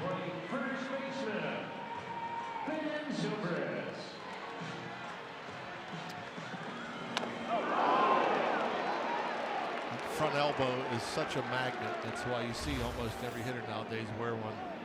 A pad on that elbow. Defense mechanism. You see the pitch inside, you kind of, that's where you try to get it. Or just natural to put the elbow in the way. Better than hitting the ribs. Ben Zobrist has flied out twice. Hey, speaking of ribs, thanks to Adam Elmore. Oh, treated all of us. Nice treat. Yep. Q last night. AE, thank you. Big doings at the Q. Yep. Great stuff. And Dickerson. That'll do it. Infield hit by pitch, couple of strikeouts, and a 0 for Nova. And the Pirates leading at 5-2 after 5.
single to right with 2 outs against Tyler Chatwood. Brought home Corey Dickerson.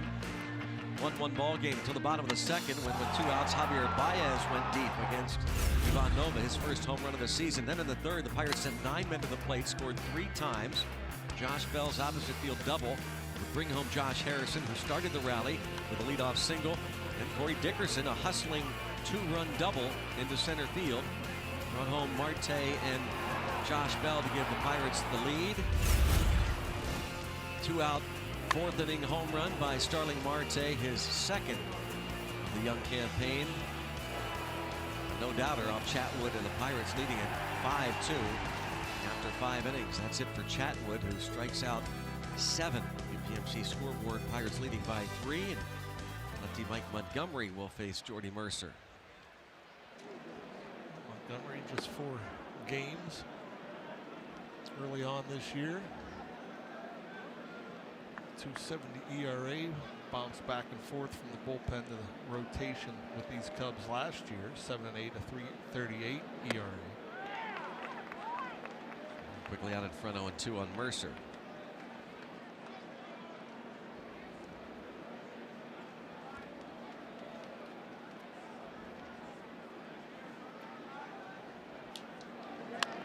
Cub bullpen 38 and a third innings. Major League best 0.94 ERA. Relievers have given up 4 runs in 38 and a third innings.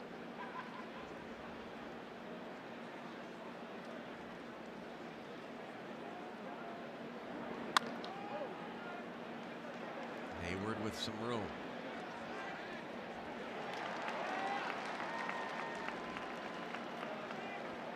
Mercer flies out to Jason Hayward in right to begin the 6th. Chilly afternoon, but better conditions certainly. The Pirates and Cubs home opener. Reminds you of Bob's Had It All from last night? A little bit. Ivan Nova 0 for 2.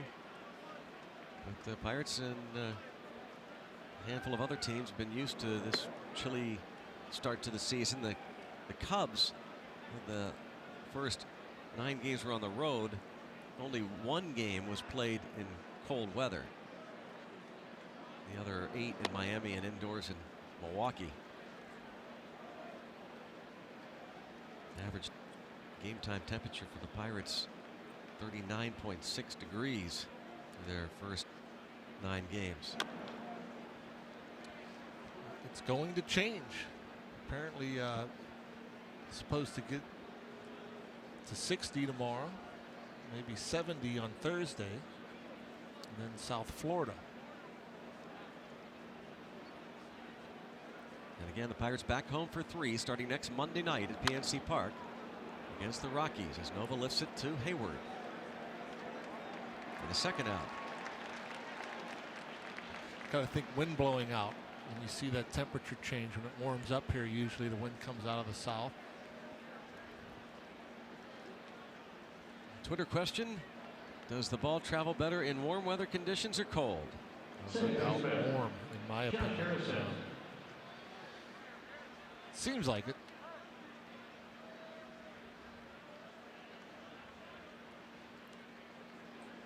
It's interesting because the Pirates, they've been a cold weather team. This offense, we talked about it in our open, do not seem to be adversely affected by cold weather. Line drive robbed by Bryant. 1-2-3 for the Pirates. Jay Hay lines out. Bucks up 5-2.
More about our 3 conveniently located collision centers. And by Allegheny Health Network, official medical provider of the Pittsburgh Pirates and fans like you.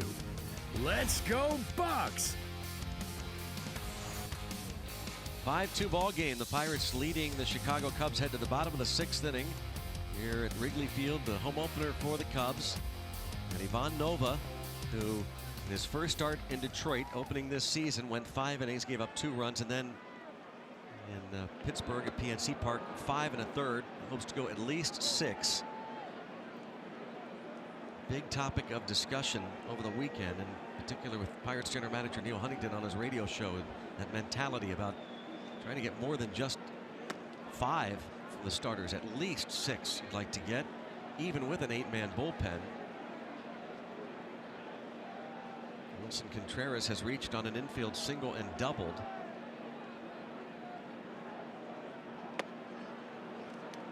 Fantastic if Nova could get through this 6th.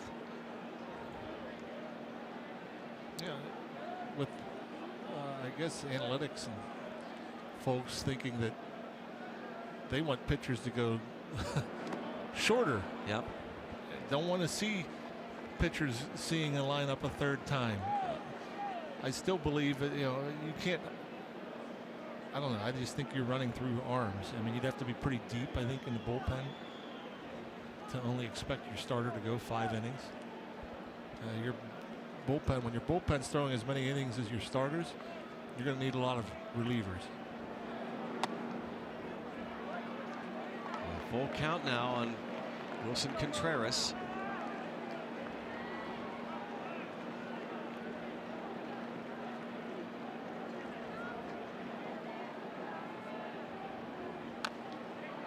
Stays 3-2.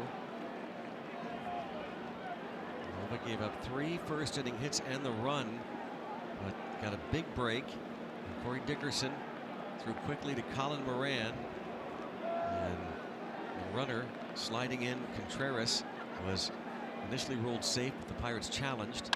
And that's Polanco in right to make the play, and a big first out.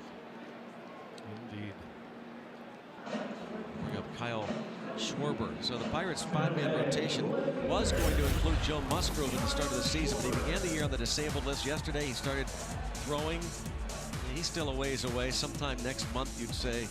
The Pirates say they plan to bring him back as a starter, which he did last year at the beginning of the season with Houston, but had great numbers as a reliever. So we wondered with Neil Huntington on Sunday whether the Pirates might consider bringing Musgrove back as a relief pitcher, and he says our intention is to bring him in as a starting pitcher. But a few weeks away.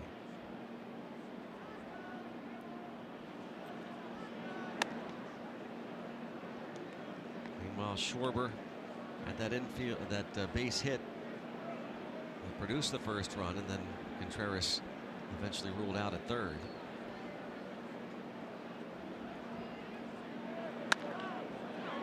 One man on that left side of the infield. It's Colin Moran to get Schwarber. And that has to be frustrating as a hitter. You only have one guy over there, and I hit it right to him. Yeah. I was hit so softly, though. Moran did have to go a little bit to his left. But, that goes to show you. That's when you know Nova throws a pretty good sinker up there, when tie up a guy and hit it that softly. Addison Russell has struck out twice.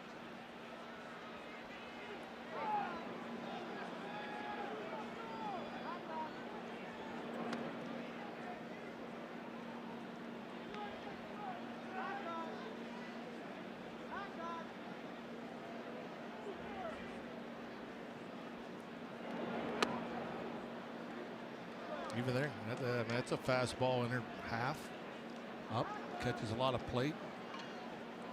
Another sign of a good moving fastball. And you get a swing and miss off of that.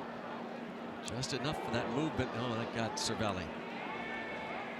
Boy, I think he's been, he's going to say, hold off, Brian Housen. I'm okay, but not a whole lot that a trainer could do for you there. It's just It's cold. You just got hit with a baseball traveling. New head athletic trainer there, Brian Housen. There's not a lot a trainer can do. I mean, it's going to hurt. You get hit with a ball, whether you get hit with a pitch or you get hit with a foul ball. It looked like the instep, maybe the ankle, left ankle with Cervelli. It's going to hurt. But it's not like the trainer can come out there and say, well, let me see if I can not make it hurt.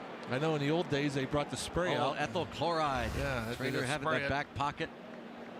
Usually what ends up happening is the trainer comes out there and they feel it, which makes it feel worse. It makes it hurt more. So you might as well just stay in the dugout. But he haven't seen that much from Cervelli this year, getting banged up. He's gotten lucky. There's number 6 for Nova and a 1-2-3, bottom of the 6th inning.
Not be reproduced or retransmitted in any form, and the accounts and descriptions of this game may not be disseminated without the express written consent of the Pittsburgh Pirates. Mike Montgomery's second inning. Lefty facing Gregory Polanco.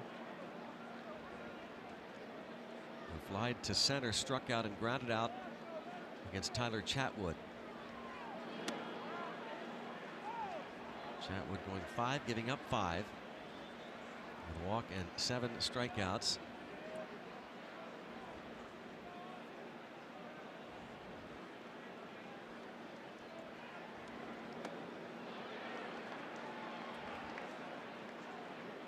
And Polanco down on strikes, 3 pitches.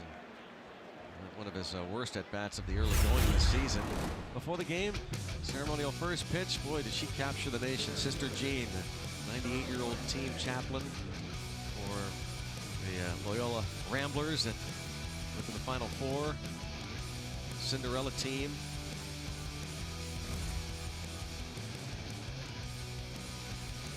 Which, on with JD and Len Casper, Jim DeShays, the color analysts, and Len Casper, the voice. And Coach Moser, Naperville native.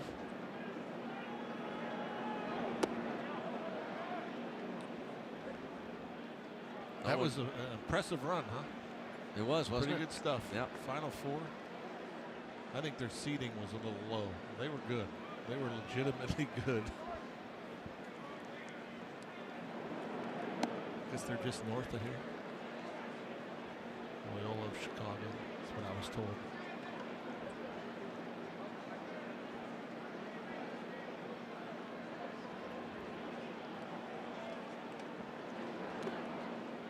Two and two on Starling, or Starling Marte with 1 out here in the 7th inning. The Pirates leading 5-2. Marte homered in the 4th, walked and scored in the 3rd.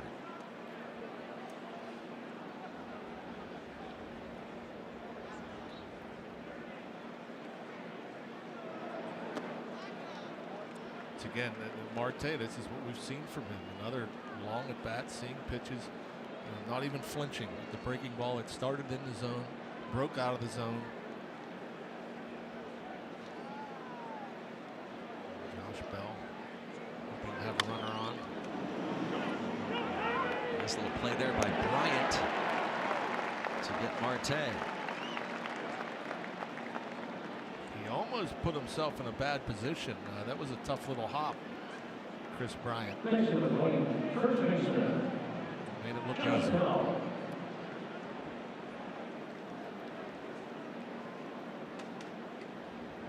5 up, 5 down for Montgomery. They'll turn Bell around.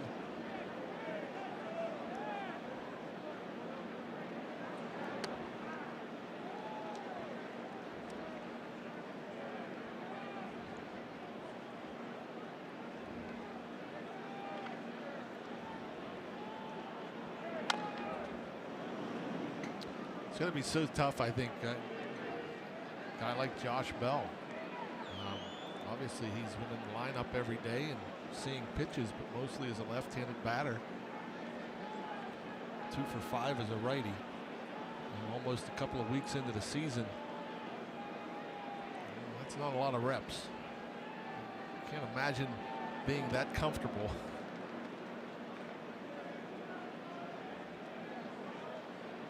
It's almost like you're a pinch hitter. Yeah. When you're a switch hitter, and you have to turn around and bat righty. You just don't get many opportunities. Look at that. That is beautiful. My gosh. Doesn't matter. He just goes out there.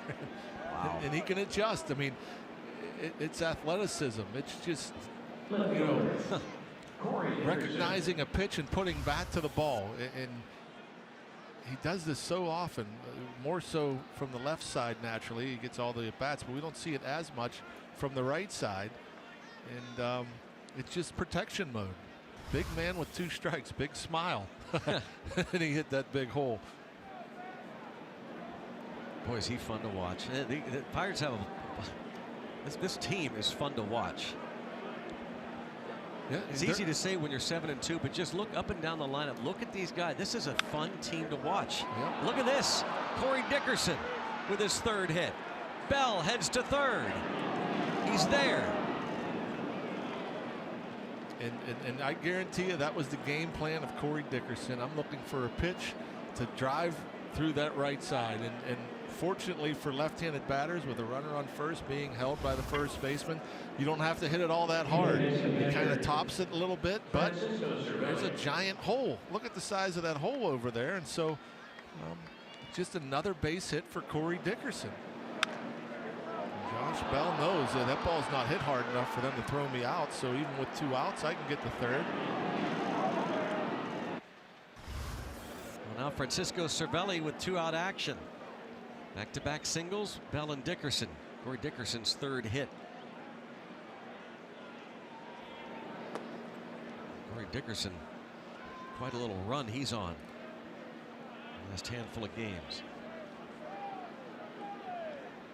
Red Series where he had 7 hits.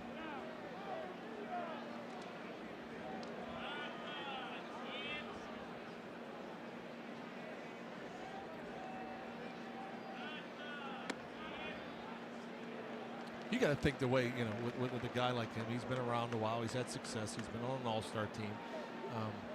Corey Dickerson, that the way he goes about his business, the way he plays, the way he prepares, it definitely has to make a difference in that clubhouse. Rubs off on other guys, no doubt. I've said this a couple times now this past few days. He told us the other day he's having more fun in this clubhouse than he ever has. His years with the Rockies, a couple years there, then on to Tampa Bay. Just the atmosphere in that clubhouse, personalities. And Cervelli launches one deep to left. Vita Bella Francisco Cervelli on a 2-1 pitch crushes his first home run. 3-run bomb. Pirates lead it 8-2 in the 7th inning. This is what we saw from Francisco in spring training. He was getting pitches and just backspinning the ball out of the ballpark, not missing them, and he got off to a little bit of a slow start.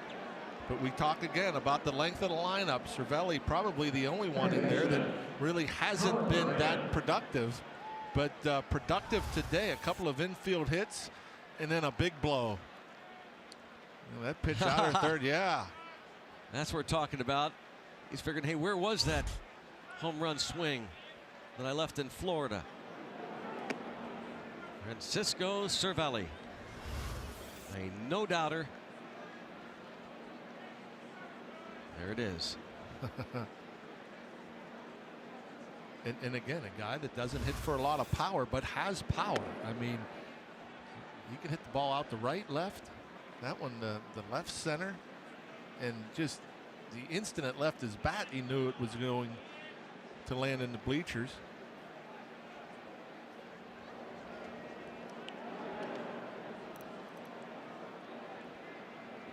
8-2 Pirates. Cervelli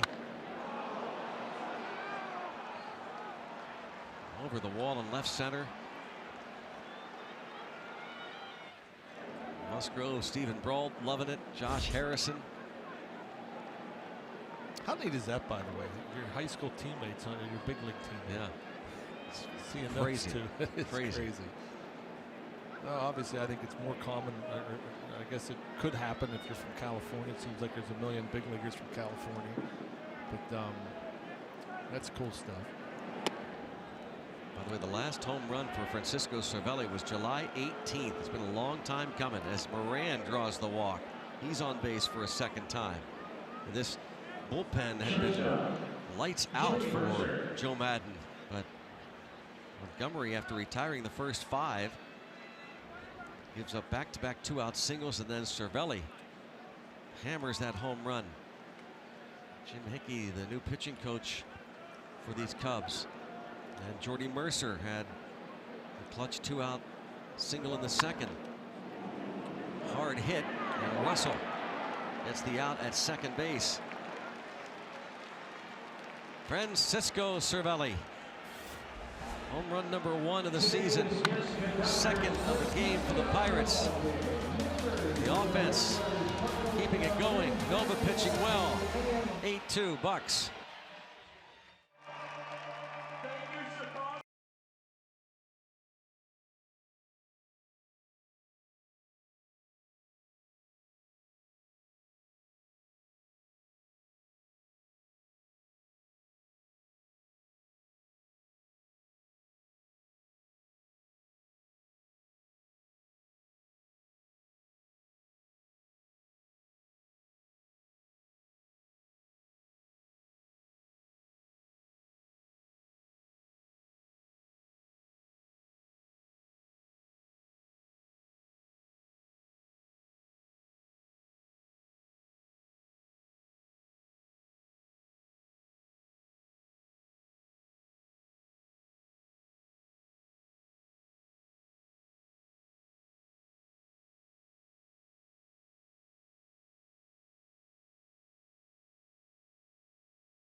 Starling Marte and Francisco Cervelli, of course, hitting home runs today. Look forward to the Hold True moment later in tonight's game.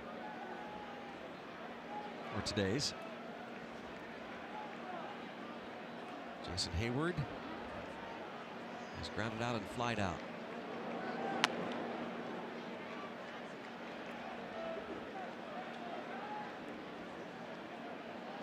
So we said a couple innings back, at least give 5. How about 6 innings? Well, now how about at least 7?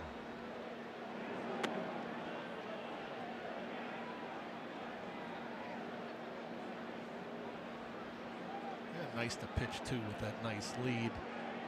Ivan Nova, certainly his last inning, you would think, 87 pitches.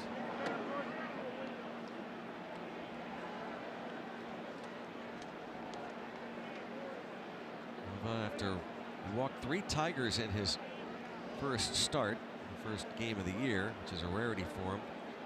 Walked just 1 Twins batter on Wednesday.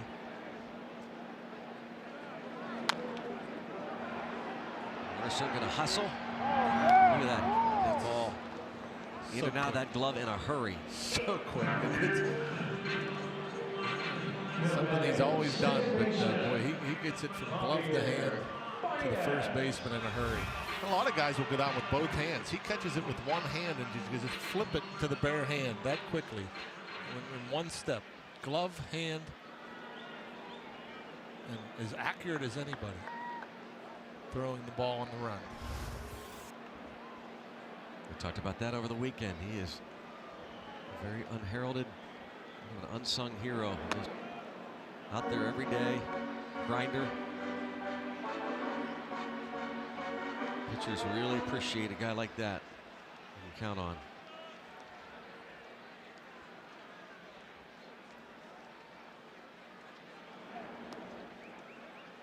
.2-0 on Baez, who homered in the second.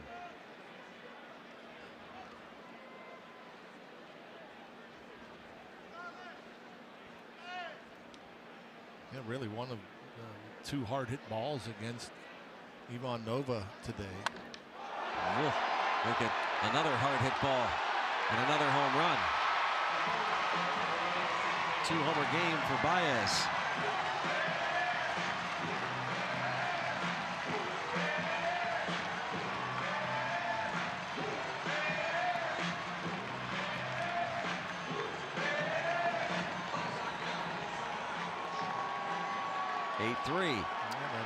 Again, that's that big home run from Cervelli. You got that nice lead. That's a ho-hum. Yeah.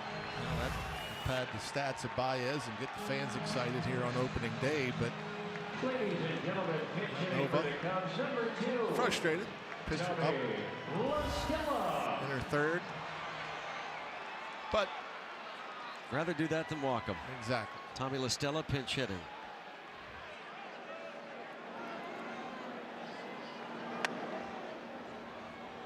Does not get a strike call there.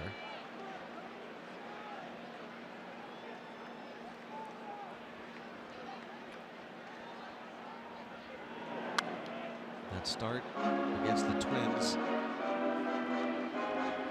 on Wednesday. Just 1 free pass. 33rd start since Nova joined the Pirates, where he's issued fewer than 2 walks per game. That's the best in the major leagues over that span since August 1st, 2016.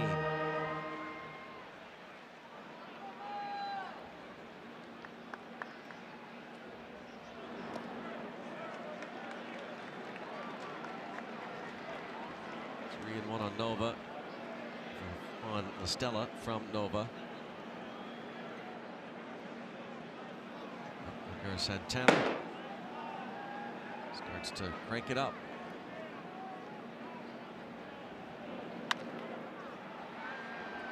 Hey, 2 down. That's again that good sinking fastball weapon. Even when you fall behind the count, we've seen it a couple of times today. He's behind 2-0-3-1 and then just throws the sinker and catches a lot of plate, the late action, induces a miss hit, a routine grounder. Some tweets. Baseball is fun right now. Roper Company in business today.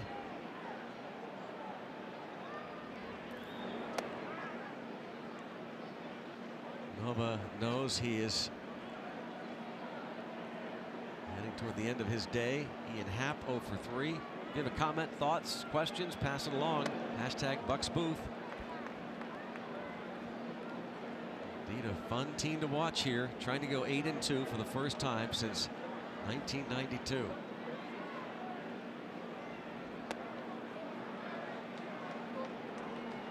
Nova's third start, would like to get his first win. You see the wind and the standings.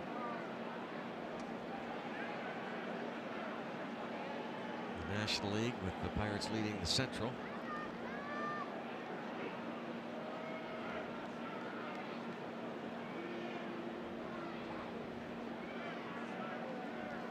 Just 4 times last year did Ivan Nova throw 100 or more pitches. That's a bit of a shock. It is. Well, he's always been pretty efficient though, too. So season high was 107 last year. And a pop-up. Again, behind the count, 3-1. Just throw it in there, get weak contact. Great job from Ivan Nova. Through 7, 8-3. Bucks lead the Cubbies. Hefty home run.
Yeah, it looked really good and efficient. You know, he gave up the 1 run in the first inning on a couple infield hits and then a ball that went into left. But yeah, you can see the movement on the fastball. He's kept these guys off balance. He got Russell a couple of times. Got Schwarber there looking on the curveball. And again, I'm not going to sit here like we saw with Tyone the other day, the complete game, and he just worked corners down in the zone, up in the zone, and around the plate. Nova with that movement, he could. Today, I would say he worked corners, he worked in the zone, but still got a bunch of weak contact, only allowed 7 hits, and again, 3 of them were infield. I want to say 3 balls were hit hard, the 2 home runs and the double by Contreras. Didn't walk anybody, which is what we're used to, and 6 punch-outs. Adam Frazier bats for him against new pitcher Eddie Butler. Whoa. Breaking ball somehow missed Adam Frazier.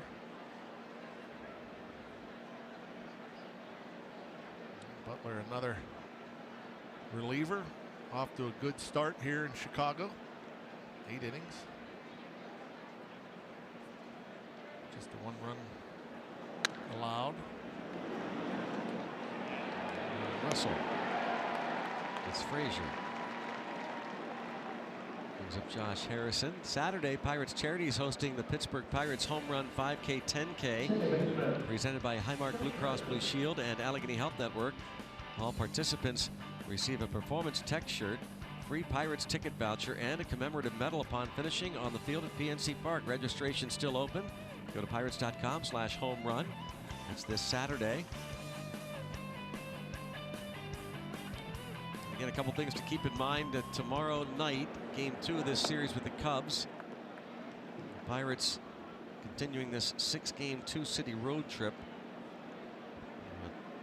on AT Sportsnet. Game 1 of the Pens and Flyers, but you go to MLB Network to watch the Pirates and the Cubs. With Stephen Brault going against John Lester tomorrow night. 8 o'clock. Jay Hay trying to get a hit out of this. Oh, nicely done by Contreras.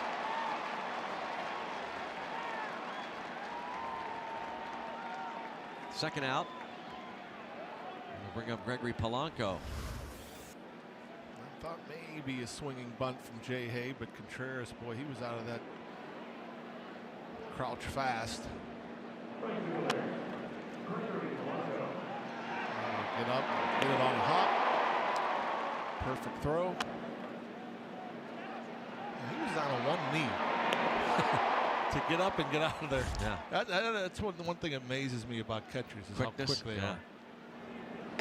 Let's see if Polanco can have a strong final at bat here this afternoon with a couple of strikeouts.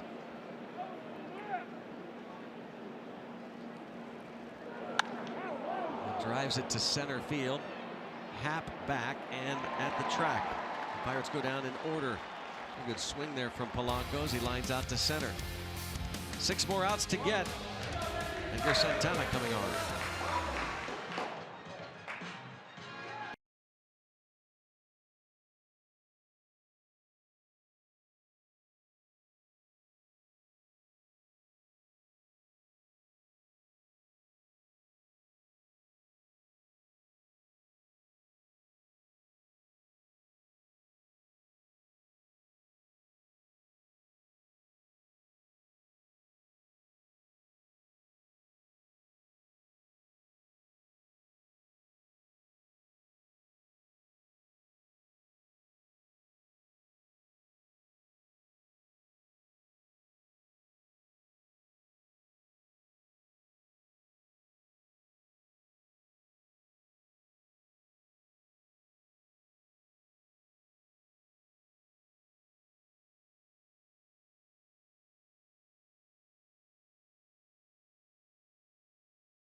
Is brought to you by the Chevy Silverado and your Western PA Chevy dealers.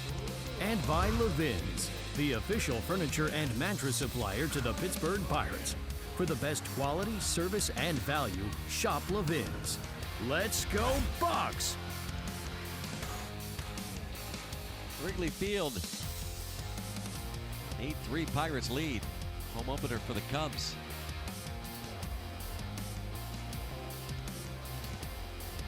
First of 3. Edgar Santana.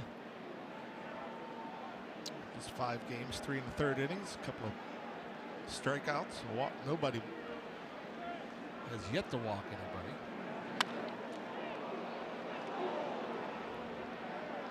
Chris Bryant on base twice against Ivan Nova. The infield hit in the 1st inning.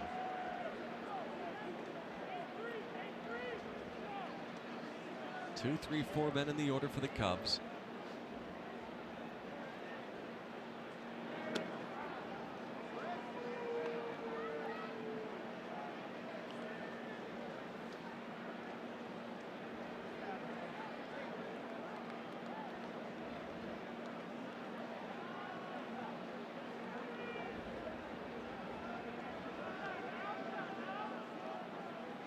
See if he'll bury that slider. No, one with a fastball just missing off the outside edge. 95. 26 years old. The rookie, Edgar Santana, appeared in 19 games with the Pirates last year.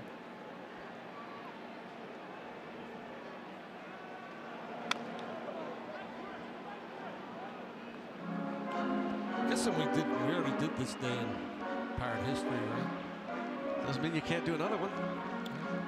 My baby was born this day in Pirate in history. My little girl's 15 today. My youngest. Happy birthday, Hannah. Happy birthday, Hannah. She's definitely home from school by now. Hopefully tuned in.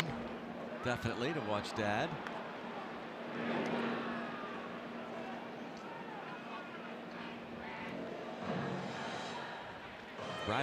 The rivalry between the Pens and Flyers has been intense, and of course at another level in the playoffs. There have been some unforgettable moments between the two, and you won't want to miss the next one. So join us tomorrow night here on AT Sportsnet for Game 1, first round series.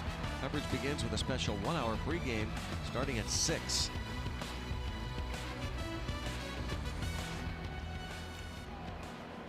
Great time of the year. Yeah. I guess there's a chance, not that you want it to happen, but that becomes an extended series. Pirates are going to be in Philadelphia 19, 20, 21, 22. Oh, wow. How about that? Zobrist in the hole, 0-2 now to Edgar Santana. People think about coming out to see the Pirates starting Monday night, that 3-game series against the Rockies at PNC Park. 2 night games and the Wednesday matinee game. And Santana, quick work of Zobrist. That disappearing slider. A couple of swings and misses from the veteran Zobrist. You see it breaking straight down, and it's so tight and hard. You just don't recognize it. Looks like a fastball to the hitter. By the time you realize it's not, it's too late. Already committed.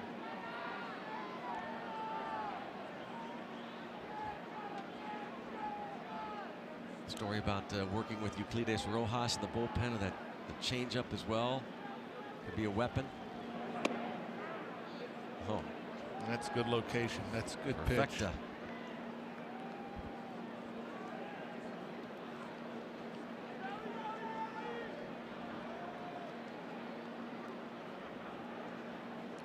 Just 4 years of professional baseball experience for Santana. Does not get a call there from Tom Hallion. Most of last year spent at AAA Indianapolis.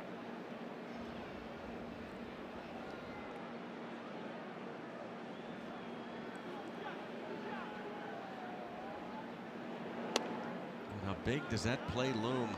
Back in the first inning, where Contreras popped up. Base hit by Schwarber that gave the Cubs a 1-0 lead. They thought they had runners at second and third. But Dickerson's throw to Moran, not strong, but got there quickly, and Moran kept the tag on as Contreras popped up, initially rolled safe. Pirates challenged. It was overturned for the third out. And a base hit with 2 away here in the 8th for Contreras, his 3rd hit of the day.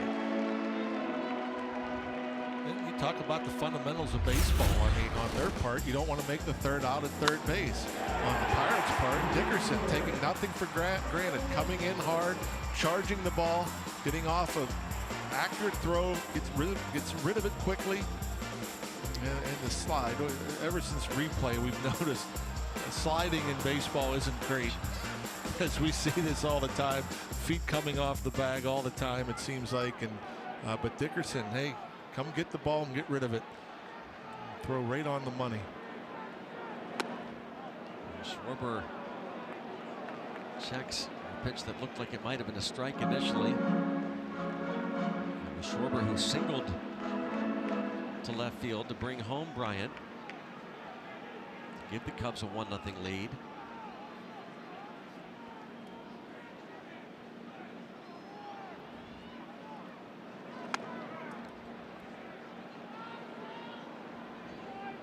Pirates would tie it Jordy Mercer 2-out single. Corey Dickerson had the first of his 3 hits in that second inning on an 0-2 pitch from Tyler Chatwood.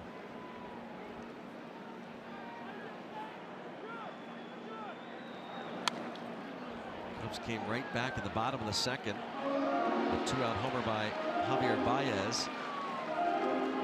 Made it 2-1, and then Josh Harrison leadoff hit in the third. Starling Marte, a 1-out walk to put 2 on. Josh Bell then doubled home the tying run, and Corey Dickerson a hustling 2-run double. Scored Marte and Bell to give the Pirates the lead. Starling Marte homered in the 4th, and that is a hit through the shift. Just a measly ground ball. Somehow finds a hole. There was a time here at Wrigley, and you mentioned it at the beginning of the broadcast, they put new sod in here just a couple of weeks ago. But they used to grow the grass so thick here, you could barely hit a ground ball through the infield. So that definitely plays a part too. You hit a ball decent, it's not slowing down, it's scooting through.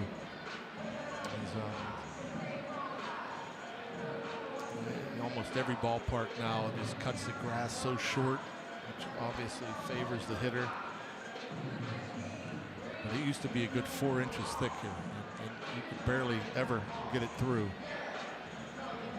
This is the first time we've seen Ray on the field in a few days. Yeah. Huh? Using up one of the mound visits, Ray Searage. I'm guessing, if I remember correctly, he didn't go out at all on Sunday. First one today. It was Michael Feliz, and yes, that's Felipe Vasquez.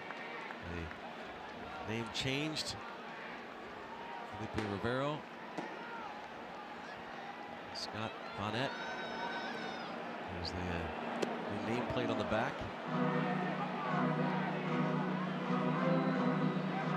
1-1 on Addison Russell, trying to avoid striking out for a 4th straight time.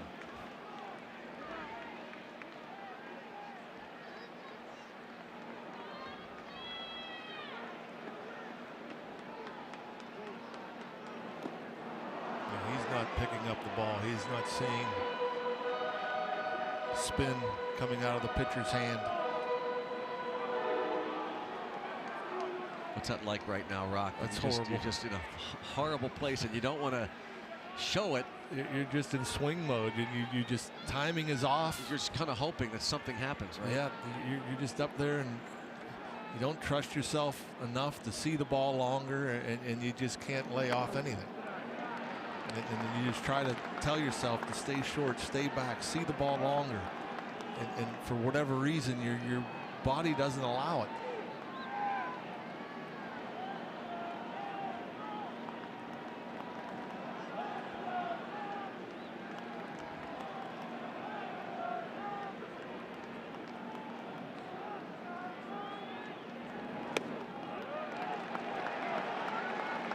He's not seen a strike yet.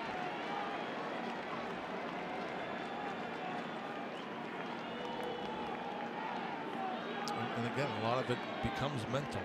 It's like, okay, he made after that second strike, he may have told himself, just see it longer, see it longer. And then, you know, you might go deeper in the bat, and then you're thinking, oh, I got to get ready for a fastball, or your thought goes somewhere else. But yeah, that fastball nowhere close either. And it'll be interesting to see. You know that Santana is going to agree to whatever Cervelli puts down. And Hayward's on deck, left-handed batter. The fans now into it. It'll be interesting to see if Cervelli comes with a fastball or tries to get a chase on the slider.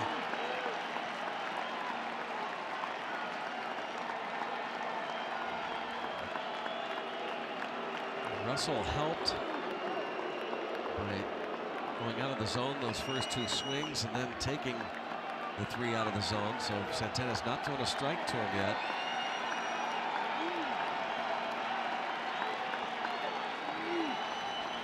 Runners off on the pitch. Right there.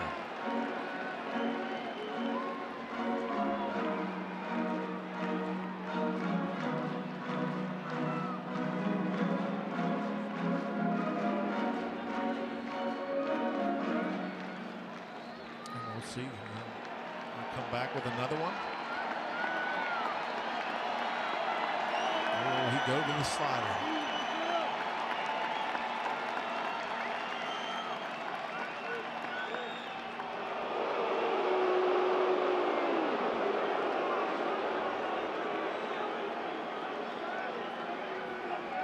He's trying to slow things down a little bit.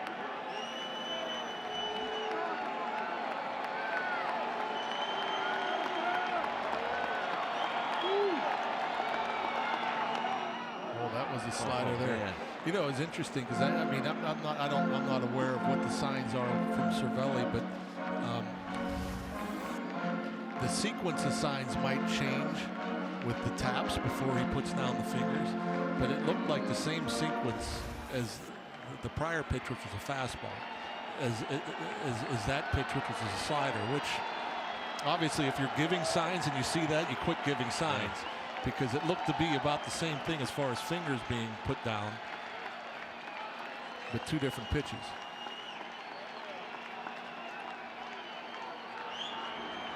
And now they're loaded for Jason Hayward. Felipe Vasquez, formerly Rivero, the closer, loosening in the bullpen. Clint Hurdle had decided last year, after a long outing for then Felipe Rivero, that he was not going to have him go more than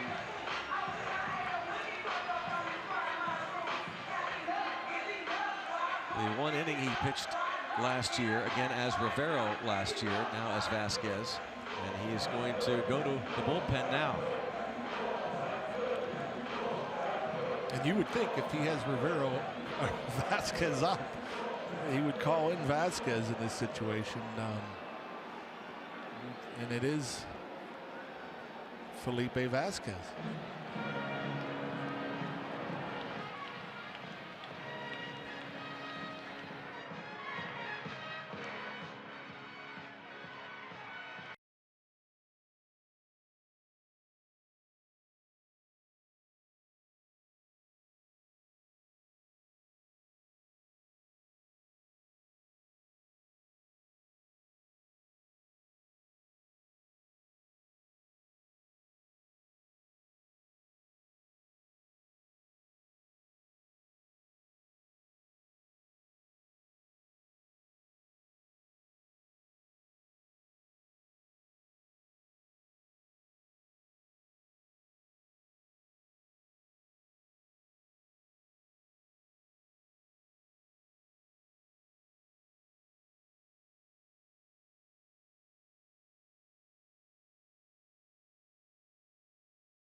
Joining us, Felipe Rivero changed his name, his surname, to Felipe Vasquez officially today. They've been working on it since late March. He and his sister, who really has been a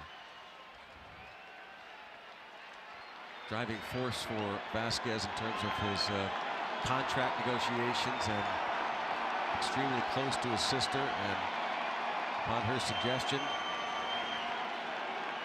it's Felipe Vasquez now, trying to get 4 outs. Strike one. First pitch fastball at 98. That's a good sign. Yeah. He hasn't pitched in a while.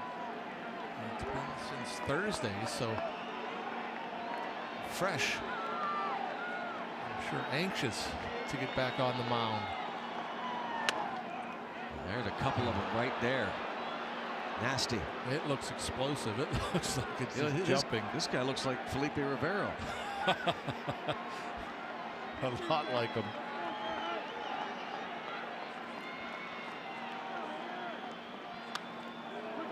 Wow, good job by Hayward to get wood on that.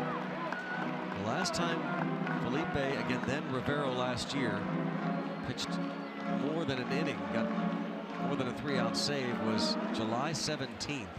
Went 1 1/3.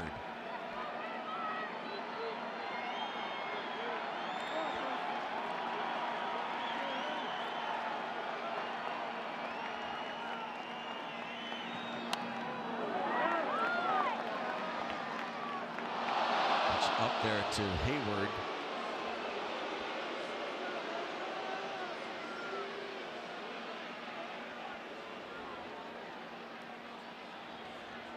You know, he kind of left that, I think, a breaking ball. He left that up a bit, but when you're throwing as hard as he is, you can make mistakes.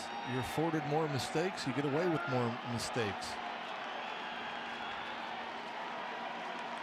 Felipe Jose Vasquez.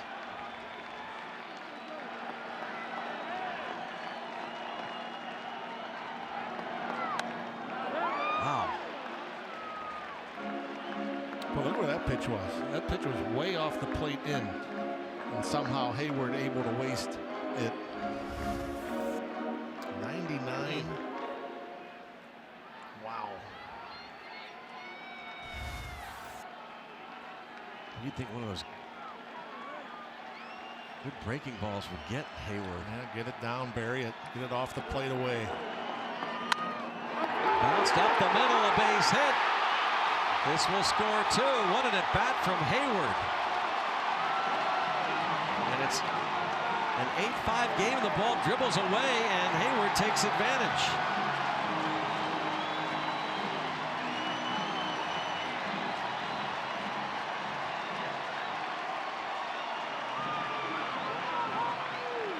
Eight-5 game. And they came right at him. He went away, but he was up and away. And Hayward, just in protection mode, finds a hole. He bounces it through the middle. And curious as to, you know, why not waste the breaking ball? Why not bury a pitch or two down and away?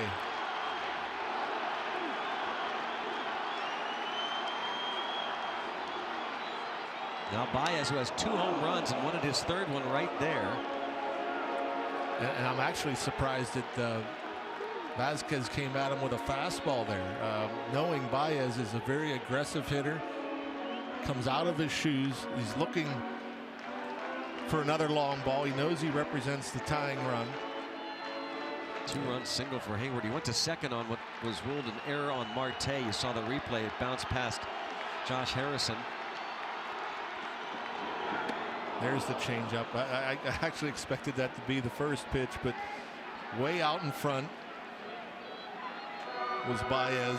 And again, Rivero way out in front with the count at 0-2. Is yet to throw a ball. Vasquez.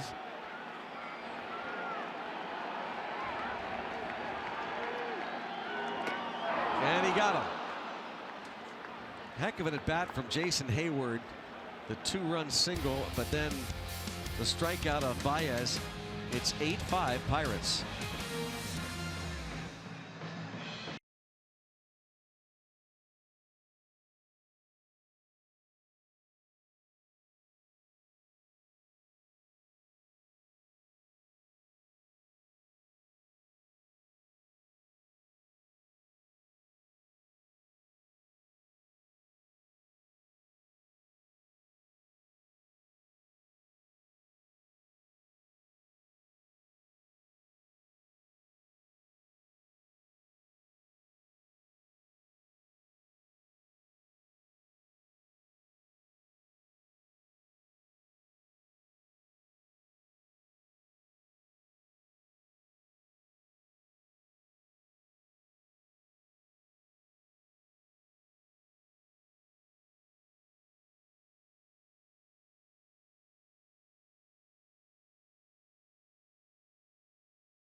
couple of change-ups as Felipe Vasquez able to shut the door on the Cubs rally there in the bottom of the 8th. And let's look and see what the middle of the Pirates lineup did this afternoon to put up 8 runs. Marte, 1 for 3, an RBI. That was a long home run. Josh Bell, a couple of hits and 4 at-bats, an RBI. Corey Dickerson continues to stay hot, 3 for 4, a couple of RBIs.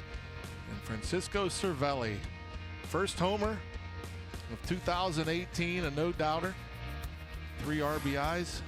That's what you want from the middle. Marte, Bell, Dickerson here in the 9th, trying to get maybe a run or 2 back against lefty Brian Dunsing.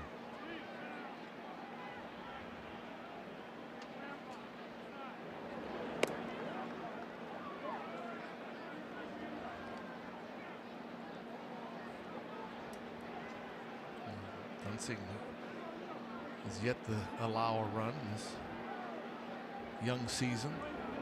Opponent's hitting 188. It'll go down a bit.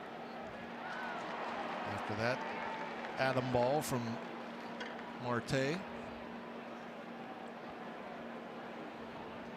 Number 55, Person. Dunsing gets Marte to line out to center. Marte on base a couple of times this afternoon.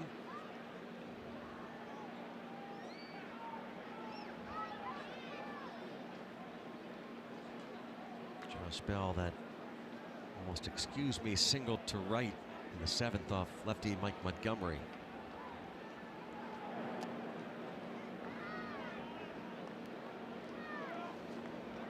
Bucks and Cubs game 1 of 19 in the season series. Last year the Cubs won 10 of the 19. The Pirates won 5 of 9 played here at Wrigley.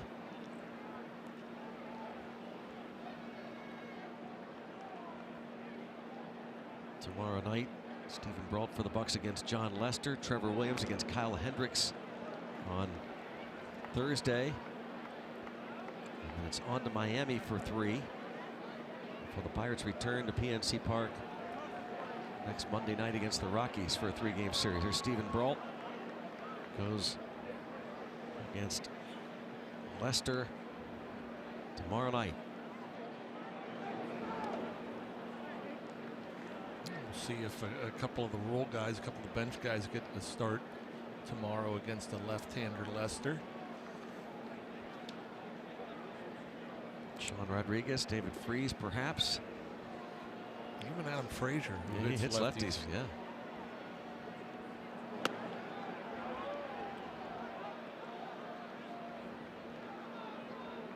Well, you never know. Again, everybody's been contributing.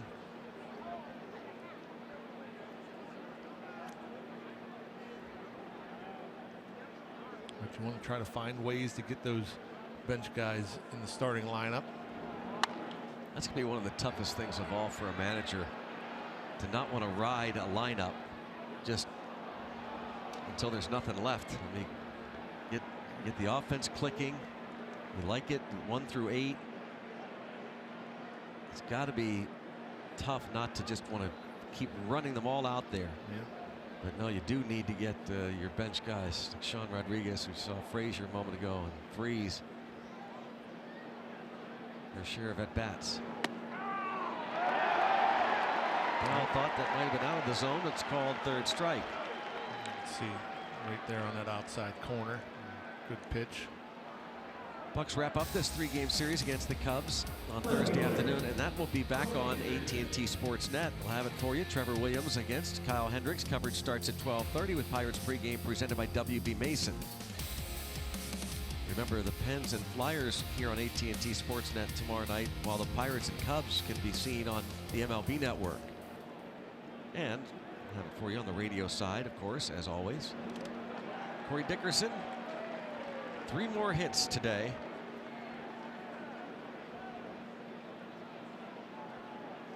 A dozen hits for his last 6 games.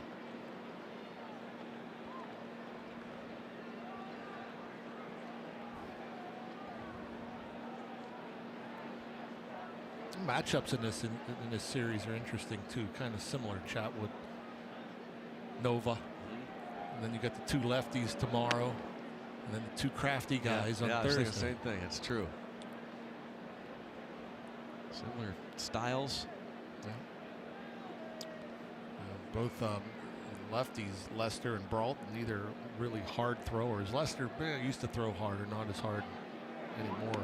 In fact, the last start I saw him, he was pretty much 89, 90. And so I would almost say Brault is a harder thrower now.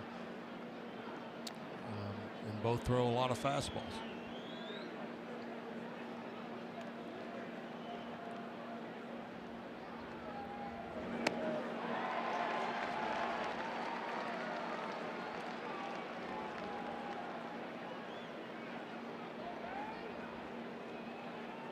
Dickerson has scored a couple, driven in a couple, 3 hits. And in 16 career games against the Cubs, 11 RBIs. Choking up a bit. Popped it up. Baez. That'll do it. 3-run lead as we head to the bottom of the 9th inning at Wrigley Field.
Of Stick to Your Guns. They're coming to stage AE on May the 8th.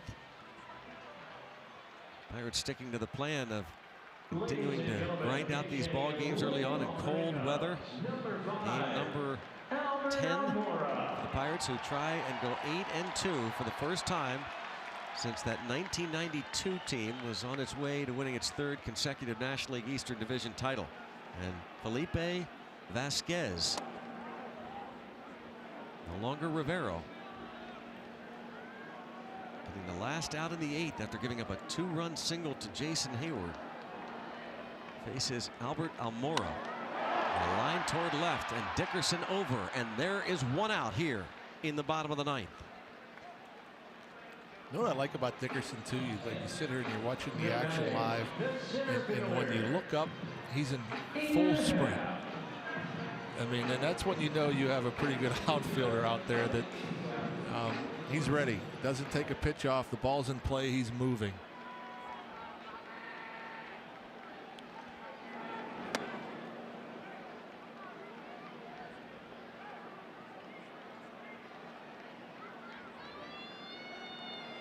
Ian Happ batting right-handed for the first time. How about Josh Bell? Not seeing a whole bunch of lefties early. Ian Happ, like Bell, a switch hitter and batting right-handed here.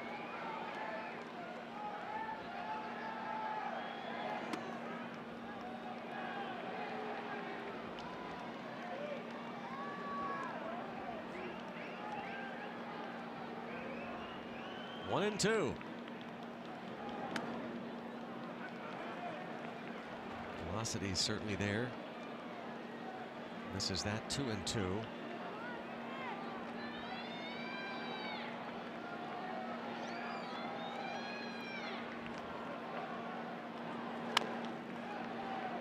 It's just so great to see after Vasquez, then Rivero struggled a bit with his command in spring training and his first outing in Detroit, and just an inconsistent release point, just wasn't getting extension and wasn't throwing strikes. And now today,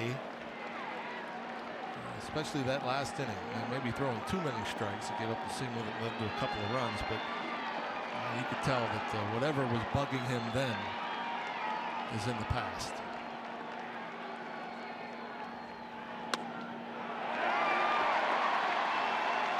Walks Happ with 1 out.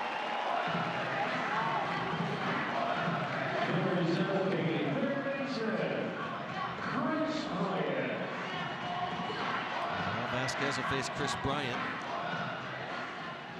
Third save of the season for then Rivero was on Thursday night against the Reds. He had his first 2 saves coming on Easter Sunday, the day-night doubleheader in Detroit against the Tigers.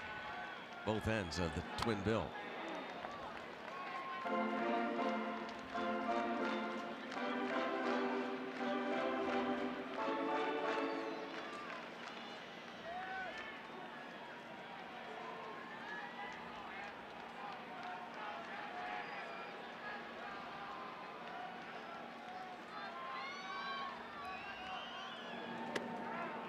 Couple of strikes on Chris Bryant.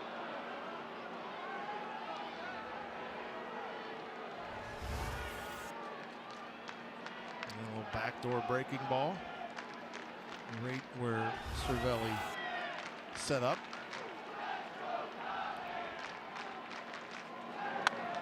Line caught by Mercer, 2 away.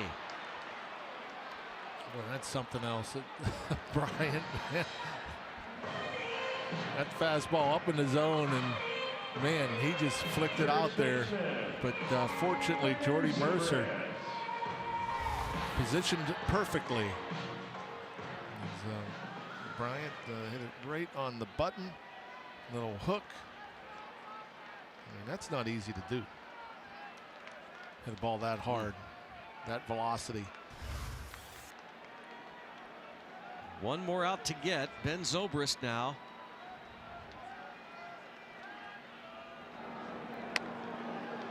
Appeal, yes. First base umpire Dan Bellino. Zobrist 0 for 4, had 3 fly ball outs against Ivan Nova, who stands to win his first.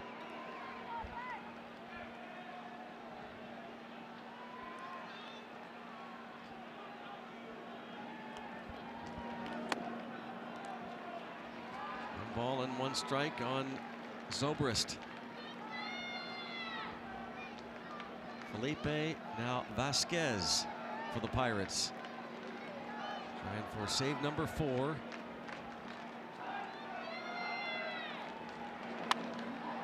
a fly ball to left. Dickerson is under it. Raise the Jolly Roger in Chicago. The Pirates spoil the Cubs home opener. And they are indeed 8-2 for the first time since 1992. And what they really made it look easy. What a game. I mean, they really grinded at bats against Chatwood, took advantage of some mistakes he made with his location, and ended up taking that nice early lead up 5-2 and not being complacent with that lead, adding on, making it 8-2. Nova able to sail through 7 innings, get Rivero in there to close the door. And you know, these guys are having fun. They continue to hit the ball well. They continue to get good outings from their starting pitching. And you know, they don't come in here with any ideas that the Cubs are a better team. They believe that they can beat these Cubs on opening day. They wanted to spoil their party, and spoil it they did. Well done by the Bucks. So much to talk about for the 8-2 Pittsburgh Pirates. And we'll go back to the studio. Rob and Michael.